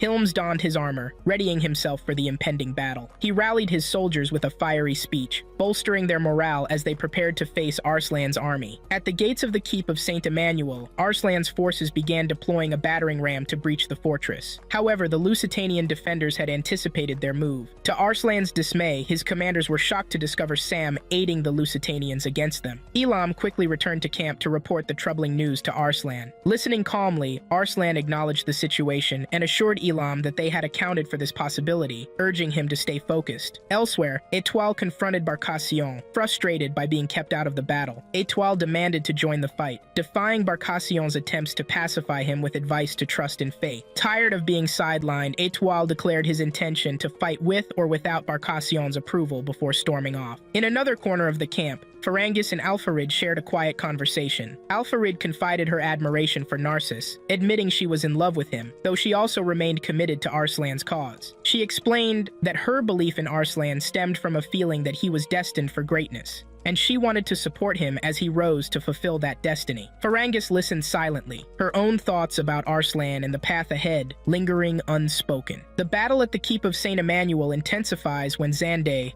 Karlin's son, leads his forces against Arslan's army. Daryun commands his troops to engage, and both armies clash as they charge down the hill. While the Parsian elite warriors decimate enemy ranks, Kishward attempts a strategic move through the keep's aqueducts, only to find Sam and his forces waiting in ambush. Despite defeating two initial attackers, Kishward ends up in direct combat with Sam. During their fight, Kishward questions Sam's allegiance to Hilmes, but Sam explains his dedication to preserving Pars's royal bloodline. Hilmes, learning of Zande's unauthorized attack, curses his insubordination. The battle rages on with mounting casualties on both sides. Etoile attempts to convert soldiers to the faith of Yaldabaoth, but faces violent rejection, getting unseated from his horse. Spotting Elam using a secret passage, Etoile follows him. Meanwhile, Zande's forces charge toward the Parsian main base, only to find empty tents, a trap. Parsian archers emerge, raining arrows upon Zande's men, while Narcissus observes his strategy unfolding perfectly. During his retreat, Zande encounters Daryun, leading to an intense duel. Simultaneously, Sam and Kishward continue their fight until reinforcements arrive. Daryun attempts to reason with Zonde during a pause in their combat, but Zonde refuses dialogue and charges with his spear. Daryun evades and delivers a critical wound to Zonde's side. The Earth Sorcerer appears and rescues the unconscious Zonde. The battle takes an unexpected turn when Etoile and his forces confront Arslan's army. Etoile challenges Arslan directly, but his world shatters upon realizing that the spoiled rich kid he'd previously dismissed is actually the crown prince of Pars. Even after learning the truth about the spoiled noble, Etoile refuses to accept it. When reality finally sinks in, he draws his sword and charges at Arslan. Elam quickly intervenes, shielding Arslan from Etoile's blade. Moments later, Narcissus, Alfarid, and Ferangis arrive to prevent Etoile from causing further harm. Realizing he is outnumbered, Etoile flees the tent, mounting his horse and escaping into the night. Before Alfred gives chase, Narcissus instructs her to discreetly follow Etoile and uncover the hidden passage he used to avoid alerting the palace guards. Once Alfarid departs, Narcissus returns to Arslan's tent and commends Elam for his bravery in protecting the prince. Elam smiles, reassuring Arslan not to worry too much about him. Meanwhile, as Etoile rides back to the village, his turbulent thoughts keep him unaware of Alfarid tailing him. Unintentionally, he leads her to the secret passageway that provides entry to the fortress. That night, after Daryan returns from his skirmish, he rushes to Arslan, seeking answers about the recent attack on his life. Arslan explains the encounter with his old friend Etoile and expresses his desire to join the battlefield the following day. Determined, they all prepare for the next decisive move. By nightfall, they march toward the keep, reaching its outskirts just before dawn. News from Alfarid confirms the discovery of the secret entry, setting the stage for a critical confrontation. As the moment of battle draws near, Arslan gathers his soldiers. Clenching his fist, he delivers an impassioned speech, inspiring his troops to give their all in this final fight, the battle that will decide their fate. As the first light of dawn breaks, Arslan raises his voice in a thunderous battle cry, "Yasha Suin!" The soldiers charge forward, engaging the Lusitanians, who retaliate with a rain of arrows from atop the fortress walls. The decisive clash has begun. Believing they hold the upper hand, the Lusitanians are blindsided when Alfarid and her small army infiltrate the fortress undetected. They launch a surprise attack on the archers stationed atop the walls, swiftly eliminating them and opening the gates for the Partians to storm inside. Witnessing this, Sam and his men desperately attempt to block the advancing Partian forces. But the Partians, led by Arslan, Daryan, and Narcissus, press forward with unyielding resolve. As they push deeper into the fortress, Arslan's group encounters resistance and is temporarily surrounded by enemy soldiers. Just when the situation appears dire, Kubard arrives unexpectedly, offering his assistance. Grateful for the support, Arslan thanks Kubard before resuming his charge toward Hilmaz's stronghold. At the entrance, Sam and his soldiers stand ready, resulting in an intense clash as the two sides collide. Amid the chaos, Narcissus engages Sam in combat, while Daryan and Arslan manage to slip into the building in pursuit of Hilmaz. Meanwhile, the women of the fortress, horrified by the sight of their men falling to the Partians, turn to their deity, Yalda Baoth, in prayer. Inside the building, Arslan and Daryun are ambushed by a hail of arrows fired by Hilmaz's soldiers. They take cover, waiting for the enemy to deplete their arrows. However, Ferangis arrives with her characteristic composure, picking off the soldiers one by one with precision. With the threat neutralized, Arslan and Daryan proceed to Hilmaz's quarters, where they find him and his subordinates awaiting them. Hilmaz scowls at Arslan, bitterly noting the presence of the Black Knight, Daryan. Ignoring the hostility, Arslan asks to hear Hilmaz's grievances. Hilmaz launches into a tirade about his suffering and the injustices he has faced, but Arslan responds with calm conviction, reminding him that pain is not unique to any one person. He shares his own struggles, emphasizing that hardship cannot deter him from his duty to the people of Pars. Infuriated by Arslan's words, Hilmaz raises his sword, prepared to fight. Daryan steps forward, ready to defend Arslan, and the two men engage in a fierce battle. Their clash leads to both Daryun and Hilmaz tumbling off the balcony. With Hilmaz gone, Arslan turns to Barcacion, one of Hilmaz's remaining allies, for a final discussion. Resigned to defeat, Barcacion admits his loss and praises Arslan, calling him a kind and noble king for showing compassion even toward his enemies. As the battle rages on, Daryun and Hilmaz engage in a fierce duel amidst the courtyard fountains. Their prolonged fight pushes them to desperate measures as each warrior risks everything for a decisive strike. After their final devastating charge, Daryun falls to his knees, overwhelmed by his injuries. Though also wounded, Hims remains standing, sustained by the Dark Earth Sorcerer's power surrounding him. The scene fades to black as Daryun collapses. Following the Lusitanian defeat at the keep, Etoile wanders disoriented until memories of Barcassian prompt him to head for the tower. While Kishward and his forces begin tending to the fallen, an alarming sight stops them cold. Women begin leaping to their deaths from the clock tower. Barcassian follows suit from his own building. Etoile arrives just as Barcassian falls from the railings, with Arslan clutching a knife nearby. Acting on instinct, Etoile launches an attack on Arslan, who skillfully defends himself and manages to knock off Etoile's helmet. In that moment, Arslan is stunned to recognize Etoile as the very same girl he had once helped escape from the guards. Blinded by rage, Etoile continues attacking Arslan, accusing him of murdering the Count. Despite Arslan's attempts to explain, Etoile remains violent, eventually pinning him down and raising her sword for the kill. Fortunately, Faranis intervenes just in time to save Arslan's life. In the aftermath of the battle, Arslan orders his troops to tend to the wounded Lusitanians within the keep. He then hurries to find Daryun, discovering him injured but thankfully still mobile. Meanwhile, Narcissus investigates the food storage silo, where a soldier opens a hatch for dry goods. To everyone's surprise, Alpharid tumbles out with the grain, landing safely on the pile below. Narcissus greets her with a warm smile, causing her to blush as she questions his interest in the keep's provisions. After sharing some miscellaneous information,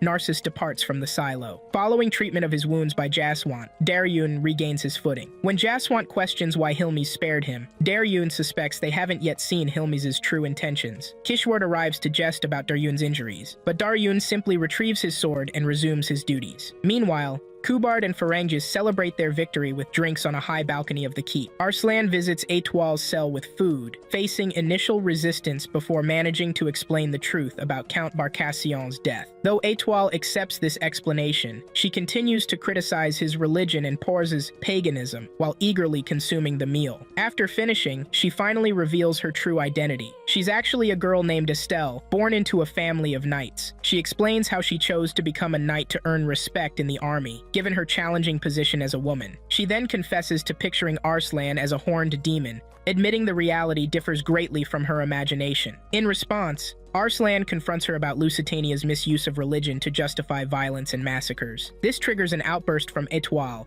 who demands he leave. Arslan apologizes for the upset and departs, but not before leaving the cell door open and requesting that she pray for her fallen Lusitanian comrades the next day. At dawn, Pharyngus performs a solemn elegy for the fallen Lusitanian soldiers. After her song ends, Arslan calls upon Etoile to offer prayers for her countrymen. She steps forward with her holy book, offering heartfelt prayers for the deceased Lusitanian warriors. Meanwhile, in Ecbatana, Giscard erupts in fury upon learning of the keep's swift fall to Arslan's forces. As he berates Hilmes for his ineffective defense, Hilmes himself appears and reveals his true identity, the son of Osros and legitimate heir to Par's throne. He proposes an alliance. In exchange for Guiscard's help in claiming the Partian throne, Hilmes would assist Guiscard in becoming Lusitania's king. Guiscard, intrigued by the proposition, accepts the deal. As these events unfold, Narcissus oversees the burning of Saint Emmanuel's keep. Arslan and his company depart with Lusitanian survivors, watching the fortress burn behind them. During their journey to the capital, Etoile attempts to bandage a wounded soldier, but only worsens his injury through her clumsy efforts. Fortunately, Elam steps in to properly dress the wound. That evening at camp, Etoile hurries to fetch water for a pregnant woman, encountering Pharyngus at the water source. Their conversation turns to Arslan, with Etoile questioning the deep loyalty he inspires. Pharyngus simply explains that Arslan's constant striving to better himself for others earns him such devotion. Later that night, Arslan finds Etoile feeding the children, and his sudden appearance earns him a playful ear-pulling and scolding from her. The next morning brings joy as the pregnant woman delivers a healthy baby boy, moving Etoile to tears as she cradles the newborn. Soon after, Arslan's group resumes their journey to the royal capital. Arslan reflects on this being their longest and most crucial campaign yet, sharing a lighthearted moment with Narcissus and Daryun as they march to reclaim their homeland. Meanwhile, Give travels alone on his personal pilgrimage, contemplating the war's outcome. Over a few weeks, Arslan and his party were forced to abandon their campaign to reclaim Pars from Guiscar and his brother. This change in plans came after the Kingdom of Turan took advantage of Arslan's absence to invade the Peshawar fortress. To ensure his base of operations remained secure, Arslan swiftly returned to Peshawar to defend it from the Turanians. Meanwhile, Himes shifted his focus from fighting Arslan for the throne of Pars to seeking peace for his restless mind. One evening, Himes visited his sorcerer to discuss an urgent matter. After listening to Himes, the sorcerer rebuked him for revealing his true identity to Giscar. Himes, however, dismissed the criticism, seeing no disgrace in his actions if it meant securing his deal with Guiscard. The conversation shifted as the sorcerer revealed the existence of the sword of the legendary hero Keikusra, Ruknabad. The sword, known for its legendary powers, was said to be a priceless artifact for any king. Hilmes was stunned, believing the sword had been lost, and demanded to know its whereabouts. The sorcerer cryptically told him that if he truly was a descendant of Keikusra, he would be able to wield it. Elsewhere, Arslan and his party finally returned to the Peshawar fortress, where they found the Turanians attempting to breach its defenses. Wasting no time, Arslan's forces moved into attack formation and launched a surprise assault from behind. The battle between Turan and Arslan's army raged for hours. The fortress soldiers, overjoyed by the return of their crowned prince, fought with renewed vigor. Under Narcissus' command, Phalanges and the rest of the army encircled and trapped the Turanians, making it difficult for them to counterattack. During the skirmish, Kubard narrowly avoided defeat when Jaswant stepped in to save him. After suffering the loss of thousands of soldiers, the Turanian commander ordered a retreat, leaving Arslan victorious in defending the fortress. Following the battle, Arslan convenes with Lucian, the fortress's interim lord, to discuss recent events. They ponder Rajendra's absence during their call for aid, with Arslan deducing that Rajendra likely withheld support, hoping both armies would deplete their forces. Despite this, Arslan expresses gratitude for his men's survival. Later that evening, Darin finds Narcissus deep in thought on a balcony. When questioned, Narcissus voices his concerns about Ecbatana's unusual silence, particularly their lack of pursuit after the army's withdrawal. Meanwhile, Elam assists Arslan in his chambers, where the young prince confesses his exhaustion and yearning for Give's musical comfort. At that very moment, Give rests in a forest, lamenting his solitude. His contemplation is interrupted when he spots Hilmes and his forces heading toward Kuikusra's tomb to claim the legendary sword. Hilmes, accompanied by Xanda and a small group, enters the tomb, pays respects, and retrieves the sword of Ruknabad. Giivi intervenes, challenging Hilmes and successfully stealing the sword, declaring only Arslan worthy of wielding it. As Xanda pursues Giivi, Bodin's temple knights appear and seize Ruknabad from both parties. Give, content that Hilmes failed to secure the artifact, retreats to his hideout. In Ecbatana, Giscar and two guards visit Andragoras in his underground prison, seeking information about Hilmes. Instead of answering, Andragoras breaks his chains, revealing he'd weakened them over years by applying sweat and soup to corrode the metal. Meanwhile, Etoile, disguised as a man, arrives in Ecbatana with refugees, reminiscing about her final moments with Arslan. She enters a capital in chaos as Andragoras reclaims his throne. After defeating Guiscard and returning to power, Andragoras requests an audience with his wife, Tehemini. Upon entering the hall, she breaks down, pleading with Andragoras to return their child to her, expressing her deep longing for their son. Andragoras departs Ecbatana, with Guiscard as his prisoner, but Lusitanian knights soon pursue them. He releases Guiscard to his soldiers before continuing alone, seeking to build a larger army. Meanwhile, the Turanian king harshly reprimands his men for their weakness against the Parsians, while planning a full-force attack on the fortress. Gisma, their recently returned general, reports intelligence about Parsians gathering 10,000 additional soldiers from the south. The Turanian king, amused, orders an immediate siege on Peshawar to preempt their reinforcement. That night, Arslan's forces prepare for the impending battle as King Tokyomesh announces his intentions to pillage the fortress. The situation intensifies when Elam reveals the king's brutal strategy, executing villagers to draw out Arslan. The plan succeeds as Arslan,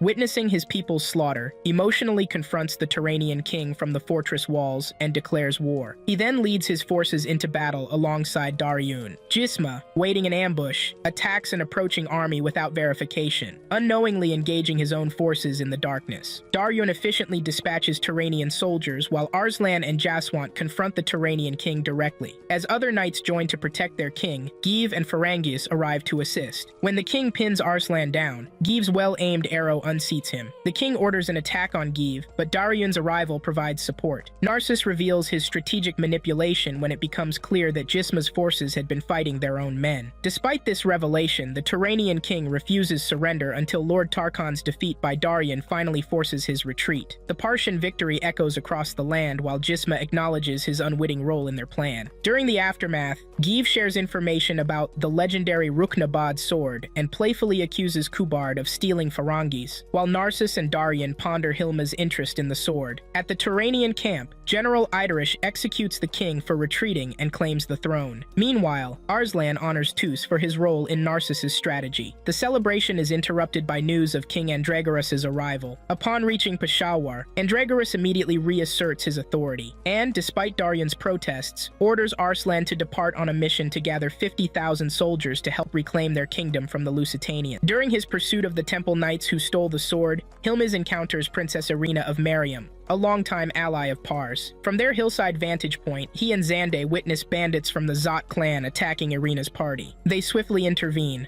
driving the attackers away. When Irina, who is blind, reveals she's searching for Prince Hilmiz of Pars, she unknowingly stands before him. Though she recognizes his voice, Hims denies his identity, instead giving her an insignia and directing her to seek protection in Zabul before departing to continue his search. As they ride onward, Xande questions Hilmiz about dismissing Mariam's importance. Hilmiz curtly reminds him to mind his own affairs, prompting Xande's silence. This moment triggers Hilmiz's memories of the aftermath of Andragoras' betrayal. In his recollection, a younger Hilmiz awakens in a modest house days after suffering facial burns from his uncle's fire. Still disoriented, he questions his mysterious savior, who resembles the Earth Sorcerer. The man refuses to reveal his name, describing himself only as one who thrives in chaos. He explains his motivation for healing Hilmiz stems from the chaos that would ensue when Hilmiz seeks vengeance for his father's death. After this exchange, Hilms drifts to sleep and finds himself transported to Mariam. In Mariam, young Hidim is trained relentlessly, driven by his thirst for vengeance, until the local lord had to intervene,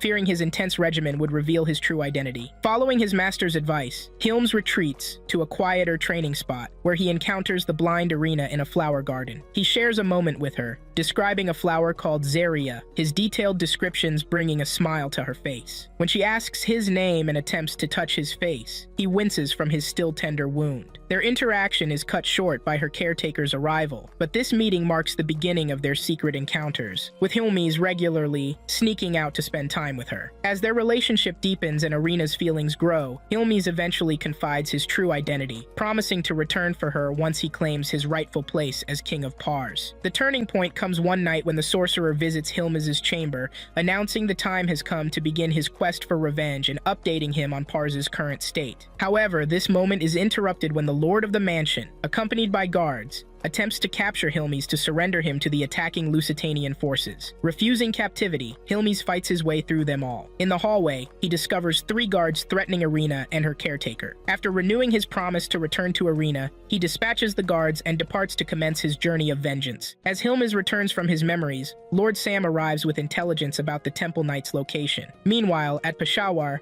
Andragoras remains firm on Arslan's banishment, which the prince accepts with dignity despite his heavy heart. When Narcissus and Daryun request to accompany Arslan, Andragoras firmly denies their petition. Following this decree, Narcissus, Daryun, and Jaswant gather to discuss the king's puzzling decisions, while Giev and Farangis voice their frustration at being separated from Pars. As Arslan takes a final longing look at the fortress before departing, Andragoras summons Kishward to test his loyalty. Kishward, choosing prudence, pledges his allegiance to the king. Meanwhile, Narcissus and Daryun find themselves confined to a room, where Daryun anxiously awaits Narcissus' strategy. Aware of eavesdropping soldiers outside, Narcissus writes down his escape plan rather than speaking it. Once the plan is communicated, his people spring into action, starting a fire that throws the fortress into chaos. Taking advantage of the confusion, Arslan's 7 loyal subjects make their escape. At the exit, they encounter Kishward and his men, where Kishward cleverly stages a losing battle against Daryun to allow their escape while maintaining his cover with Andragoras. The group of 7 sets out in search of Arslan, with Azrael the bird guiding their way. By dawn, they reunite with their prince, who expresses profound joy and relief at seeing his loyal followers again. With his trusted companions by his side once more, Arslan feels secure enough to continue their journey toward Galan, the coastal city in the south. As Arslan and his 7 loyal subjects approach Galan, their journey is interrupted by an attempted robbery by the Zot clan. The situation quickly transforms when Alfarid steps forward, revealing herself to her former clan members. Recognizing their lady, the clan members become escorts, guiding the group safely to the port city. Upon parting, they express gratitude to Narcissus for protecting Alfarid and pledge their allegiance to Arslan, offering their services whenever needed. Arslan experiences his first glimpse of the ocean, a moment of pure joy shared with his companions who helped fulfill this dream. The group then explores the city's bustling market,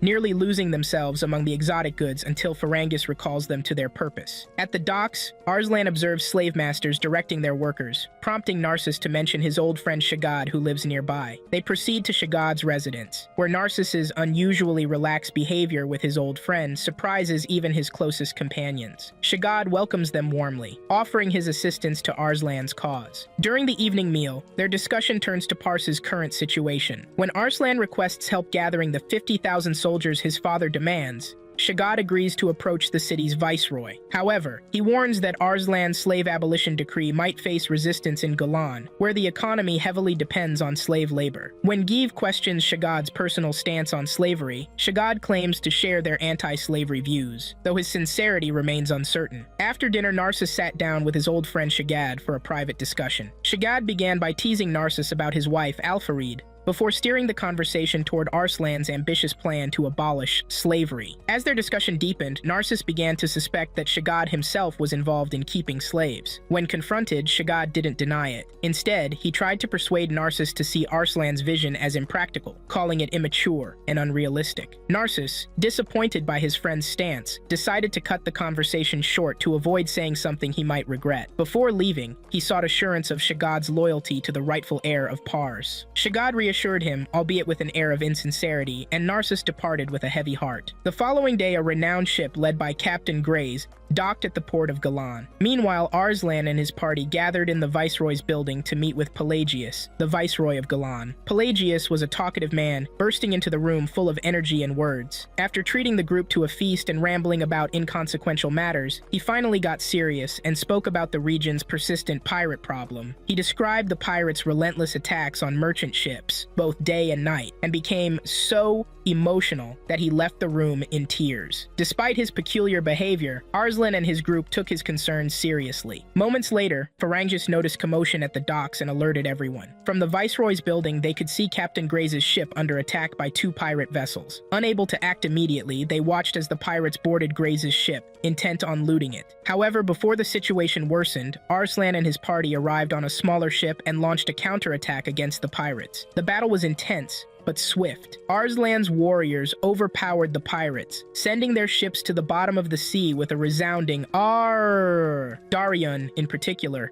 unleashed his terrifying gaze upon the remaining pirates, causing them to flee in fear. Grays, witnessing the display of strength and bravery, expressed his gratitude to Arslan and his companions for saving his ship and crew. After their skirmish with the troublemakers, Grays and his men formally thanked Daryon's group for their intervention. During their conversation, Daryon reveals Arslan's identity as the Crown Prince of Pars, leaving Grays momentarily stunned. Recovering quickly, he invites everyone to a nearby tavern for drinks. There, when Narcissus and Arslan present their request for 50,000 soldiers, Grays explains the significant time and financial resources such an endeavor would require. However, grateful for their earlier assistance with his ship, he agrees to become their financial backer, raising a toast to their new alliance. With Grays secured as an ally, their attention turns to Pelagius, though his excessive talking makes him a questionable partner. Nevertheless, they decide to proceed, with Narcissus enlisting Ferengis, Give, and Jaswant as key players in his scheme, also requesting Grays' assistance. The details of the plan remain concealed as the scene fades. The story shifts to Viceroy Pelagius entrusting a court maiden with an important document containing evidence of his illegal activities, cautioning her about potential followers. Shortly after her departure, Grays arrives introducing a captured lady from Serica, actually Ferengis in disguise, as a gift. Pelagius, failing to recognize Pharangus, eagerly accepts the offering and joins her and Jaswant, posing as her attendant, for food and drink. Pharangus strategically plies him with alcohol until his guard drops, then begins probing him with incriminating questions. At the Gilon Archive of Records, Jeev intercepts the court maiden carrying Pelagius's document. His charm persuades her to surrender the incriminating papers, even earning him a kiss. He then signals Jaswant and Pharangus through Pelagius's window. Pharangus immediately drops her act,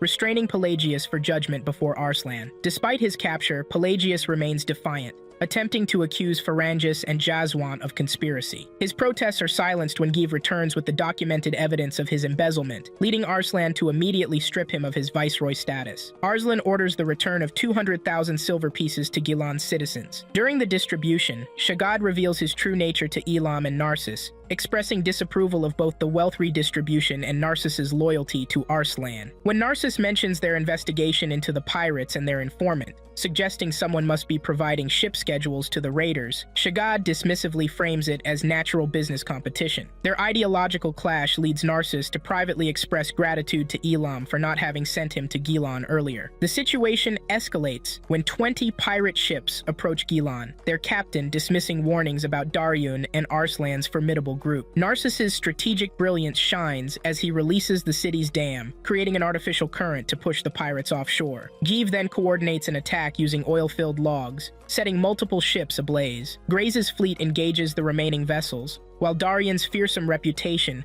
paralyzes the pirates' will to fight. Despite their captain's attempts to maintain order, his crew's morale crumbles before Daryun's challenge to surrender. After their capture and imprisonment, the mystery of the pirates' information source is finally revealed when Shagad visits the dungeon to berate the captain for disobeying orders, exposing himself as the traitor who had been aiding the pirates all along. Lusitania's grip on power began weakening 6 months after capturing Ecbatana. Daily necessities like food and water became scarce, and the situation deteriorated further after Bodin's departure from the capital. Seeking revenge against Guiscard, Bodin orchestrated a secret mission with his remaining knights to destroy the capital's water supply. The successful operation left the city's inhabitants facing severe drought and famine. In June 321 AD, Guiscard, who had imprisoned his incompetent brother Innocentus and taken control as Pars's king, struggled with mounting civil unrest from both Partian citizens and Lusitanian soldiers. One June day, Guiscard discovered his own guards planning to slaughter the Partians. Recognizing this would harm his interests, he ordered these revenge-seeking soldiers banished. He also commanded his men to urge the Partians to hasten the aqueduct repairs to restore normalcy. Just another typical day in Guiscard's rule. Meanwhile, Étoile wandered the palace outskirts, contemplating her situation, Arslan, and the refugees she'd brought to the capital. A piece of cloth suddenly fell on her head, and she looked up to find Innocentus peering from his prison window. Recognizing her as a choir, he asked her to tell Guiscard about his imprisonment, unaware that his own brother had put him there. After hearing this, Étoile hurried back to the city, planning to speak with Guiscard privately. Observing the suffering people around her, she remembered Arslan's parting words. She took 4 gold coins to buy food for the people, wondering why a non-believer like Arslan showed more concern for the people than her own people did. As night falls, Étoile attempts to sneak into the royal palace and cause some mischief to gain an audience with the king. During this time, Guiscard's soldiers capture Irina and inform him. Guiscard visits Irina in her tower prison and requests a private conversation. During their talk, he reveals his true identity to her. Upon learning that her country's attacker stands before her, Irina becomes deeply distressed and attempts to kill him. Guiscard pushes her away and departs. Meanwhile, her people imprisoned in the Pars dungeons strategize ways to rescue their princess. Alfarid's elder brother, a member of Irina's entourage, manages to escape the dungeon and sets out to save her. On his way down from Irina's chamber, Guiscard learns about Étoile's intrusion into the palace and her request for a private audience. He agrees to meet her, and she informs him about King Innocentus' imprisonment. Guiscard cleverly deceives her, making her believe Innocentus is lying. After his meeting with the squire, Guiscard and his associate devise a sinister plan to execute that very night. Guiscard orchestrates a plan, allowing Étoile to lead Innocentus to Irina's room, knowing Irina harbors hatred toward him as the king whose kingdom slaughtered her people. He anticipates Irina will use her knife to kill the king, thus eliminating his troublesome older brother. The plan partially succeeds. Irina does stab Innocentus, but his large belly's fat layer prevents the wound from being fatal. News of the assassination attempt spreads quickly, and Guiscard becomes furious upon learning of his brother's survival. He storms out of the hospital and orders the execution of both Étoile and Irina to cover up the crime. As the execution begins, Alfarid's elder brother stands ready to shoot the executioner if necessary. Irina, accepting her fate, prays for safe passage to rejoin her family. Just before she's set ablaze, Hims and his soldiers arrive, swiftly rescuing her. When Giscard demands to know why Hims would save someone like Irina, Hims remains silent, simply taking her and departing. Meanwhile, Alfarid's brother rescues Etoile and takes her to a balcony. During their conversation, he reveals his identity as Alfarid's elder brother, shocking Etoile, who recognizes the name. Upon learning his sister serves under Arslan, he decides to head to Gilan, with Etoile following to share important information. In Gilan, Arslan and his companions interrogate their captured pirate captain, discovering information about a treasure island holding millions in gold coins. Though somewhat unsettled by this news, they consider leaving Gilan to claim the treasure for themselves. After gathering crucial information from the pirate captain, Arslan and his party set sail from Gilan in pursuit of the treasure. However, their departure triggered Shagad's devious plan. Under the cover of darkness, he smuggled a force of 3,500 pirates into the city and informed them of the prince's absence. Shagad assured the pirates that the now defenseless city was theirs to plunder and instructed them to storm the viceroy's building, taking it by force. Unaware of Narcissus' reputation as a master tactician, Shagad overestimated his own cunning. The pirates spread across the city, looting at will and freeing their captured comrades from the dungeons, mocking the prince's efforts while bolstering their numbers. Meanwhile,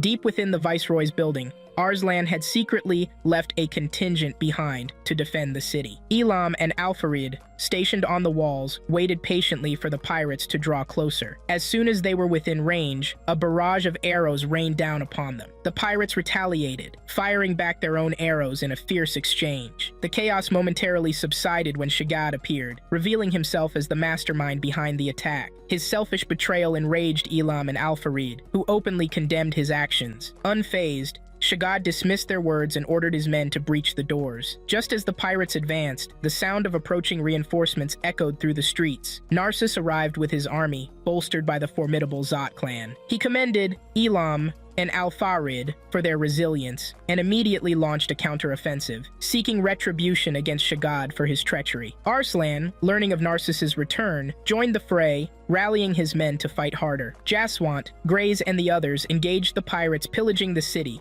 driving them back. Meanwhile, Give inspired the city's commoners to rise up and defend their freedom. The tide of battle turned against the pirates as the combined forces overwhelmed them. Shagad, cornered by Narcissus, expressed frustration at being kept in the dark about the true plans. Narcissus calmly revealed that he had anticipated Shagad's betrayal from the start. Before the confrontation could escalate, Daryun appeared, forcing Shagad to flee. Shagad darted through the city streets, evading capture as he made his way to a waiting ship. Narcissus pursued him relentlessly and managed to board the ship just before it set sail. As the ship drifted into the open sea, Narcissus confronted Shagad. Their swords clashed in a fierce duel, while their respective men battled around them. Back on the dock, Daryun and Grays quickly organized a ship to chase after Shagad's vessel, determined to end his treachery once and for all. On board Shagad's ship, Shagad questioned Narcissus about how and when he had uncovered his plans to betray him. Calmly, Narcissus revealed that he had known from the very beginning. Frustrated, Shagad demanded to know why Narcissus had returned at such a critical time. Narcissus responded resolutely, explaining that his life now revolved around protecting Arslan, someone he deeply believed in. Regret filled Shagad's heart as their fight continued, but neither backed down. A short while later, Daryan and his party boarded the ship, swiftly engaging Shagad's men in combat. Daryan cleared the deck of enemies to relieve Narcissus of his burden, allowing him to focus on his personal battle. Meanwhile,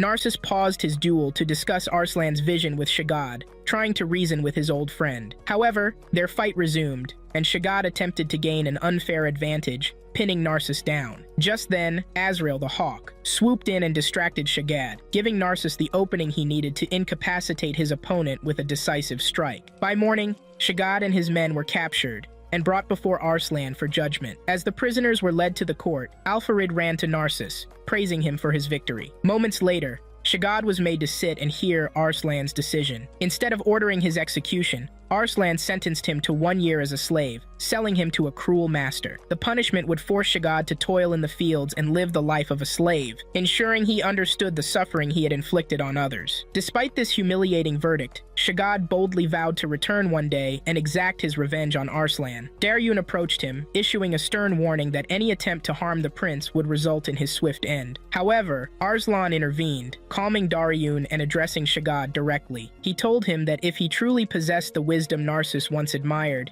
he might develop compassion during his punishment. Shagad frowned deeply, his pride shaken by Arslan's words. After the hearing, Narcissus stepped onto a balcony, lost in thought about his new reality. Elam joined him, offering comforting advice and reminding him of the brighter future they were fighting for. Their conversation ended as Narcissus spotted a rainbow in the sky, a symbol of hope following the storm. In the aftermath of their victory, several wealthy men from Gilan came forward to pledge their support for Arslan and his cause. With this newfound backing, Arslan launched an assault on the pirates' base of operations, capturing all remaining outlaws. To honor the bravery of the Zot clan, Arslan awarded them a banner, solidifying their loyalty and uplifting their spirits. By nightfall, Etoile and Alfarid's brother arrived in Gilan. Overcome with emotion, Etoile knelt before Arslan, pleading for his help to save Innocentus from his cruel brother, Guiscard. The next chapter of their journey loomed ahead, with Arslan's resolve stronger than ever. After learning about Guiscard's cruelty toward his older brother in Ecbatana, Arslan finds himself in a moral dilemma, unsure of what to do next. Meanwhile, in Ecbatana, Guiscard commands his men to eliminate his brother Innocentus and locate Hilmes,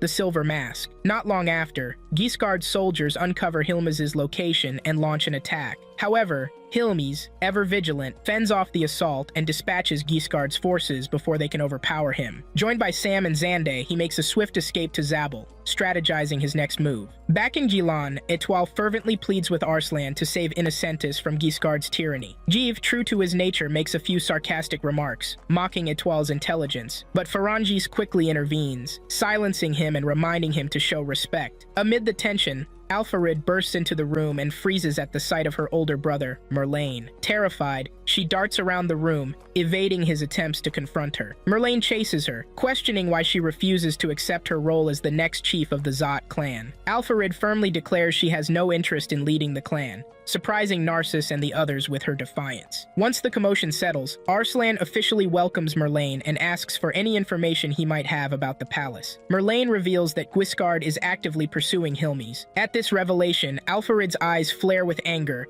as she informs everyone that Hilmes was the one who murdered their father. Merlane, filled with regret, laments letting Hilmes escape, though it's clear he was powerless against him. At Peshawar Fortress, King Andragoras and Queen Tahamane rally the soldiers, preparing for an assault on the Lusitanians in Ecbatana. This sudden decision leaves both Kishward and Kubard uneasy. Kubard tries to calm Kishward, advising him to accept Andragoras' authority. As they walk together, Kishward asks Kubard why he abandoned the battlefield in the past. Kubard vaguely replies, hinting that he simply didn't want to die at the hands of the enemy. Kishward smiles at the cryptic answer and lets his friend leave. Later that evening, the wind blows a secret message into Kishward's room, the letter that Variz had sent to Bahman. Kishward picks up the scroll and begins reading it, but before he can absorb its contents, Queen Tahamane enters and demands the letter. Reluctantly, he hands it over. Soon after, Kishward is summoned to meet with the king and queen. Andragoras and Tahamane commend him for surrendering the letter without hesitation. In a dramatic display, Andragoras takes the letter with his sword and burns it to ash, ensuring its contents remain hidden. As Kishward is dismissed, Andragoras offers vague reassurances, but they do little to ease his concerns. On his way back,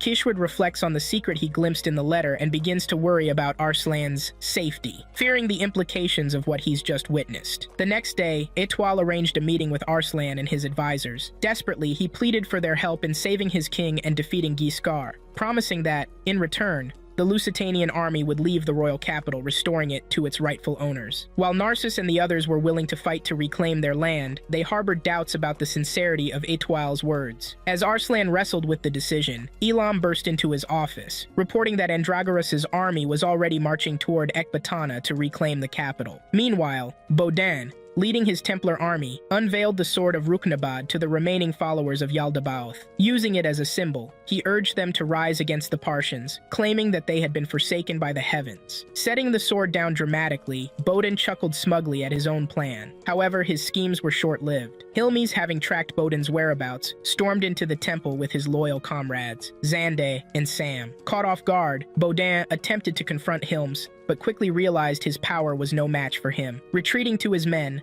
Baudin commanded them to protect him, but Hilmes' sheer strength overwhelmed them. After driving away Baudin and his forces, Hilmes raised his sword high, signaling his ambition to ascend the throne. Back in Gilan, Arslan declared his intentions to his allies. He resolved to march toward Ecbatana and join the battle to reclaim Pars, not just for their kingdom, but also to extend a hand of mercy to the honorable Lusitanians. Though their forces were not as strong as before, Arslan's resolve inspired confidence among his followers. Outside the room, Etoile overheard Arslan's discussion. Once the meeting ended, he was brought inside, where Arslan vowed to prevent his father from ascending the throne, regardless of the cost. Moved by Arslan's compassion, Etoile knelt in gratitude, thanking him for his willingness to help. As the armies converged on Ecbatana, Andragoras and his forces clashed with Guiscard's men in a fierce battle, swords raised high amidst the chaos. On the outskirts of the royal capital, Arslan and his army arrived, their spirits ignited by the sight of their homeland. Standing tall, Arslan rallied his soldiers, urging them to fight with all their might, even if it meant their last breath. With renewed vigor, they marched forward, determined to seize victory and reclaim their kingdom.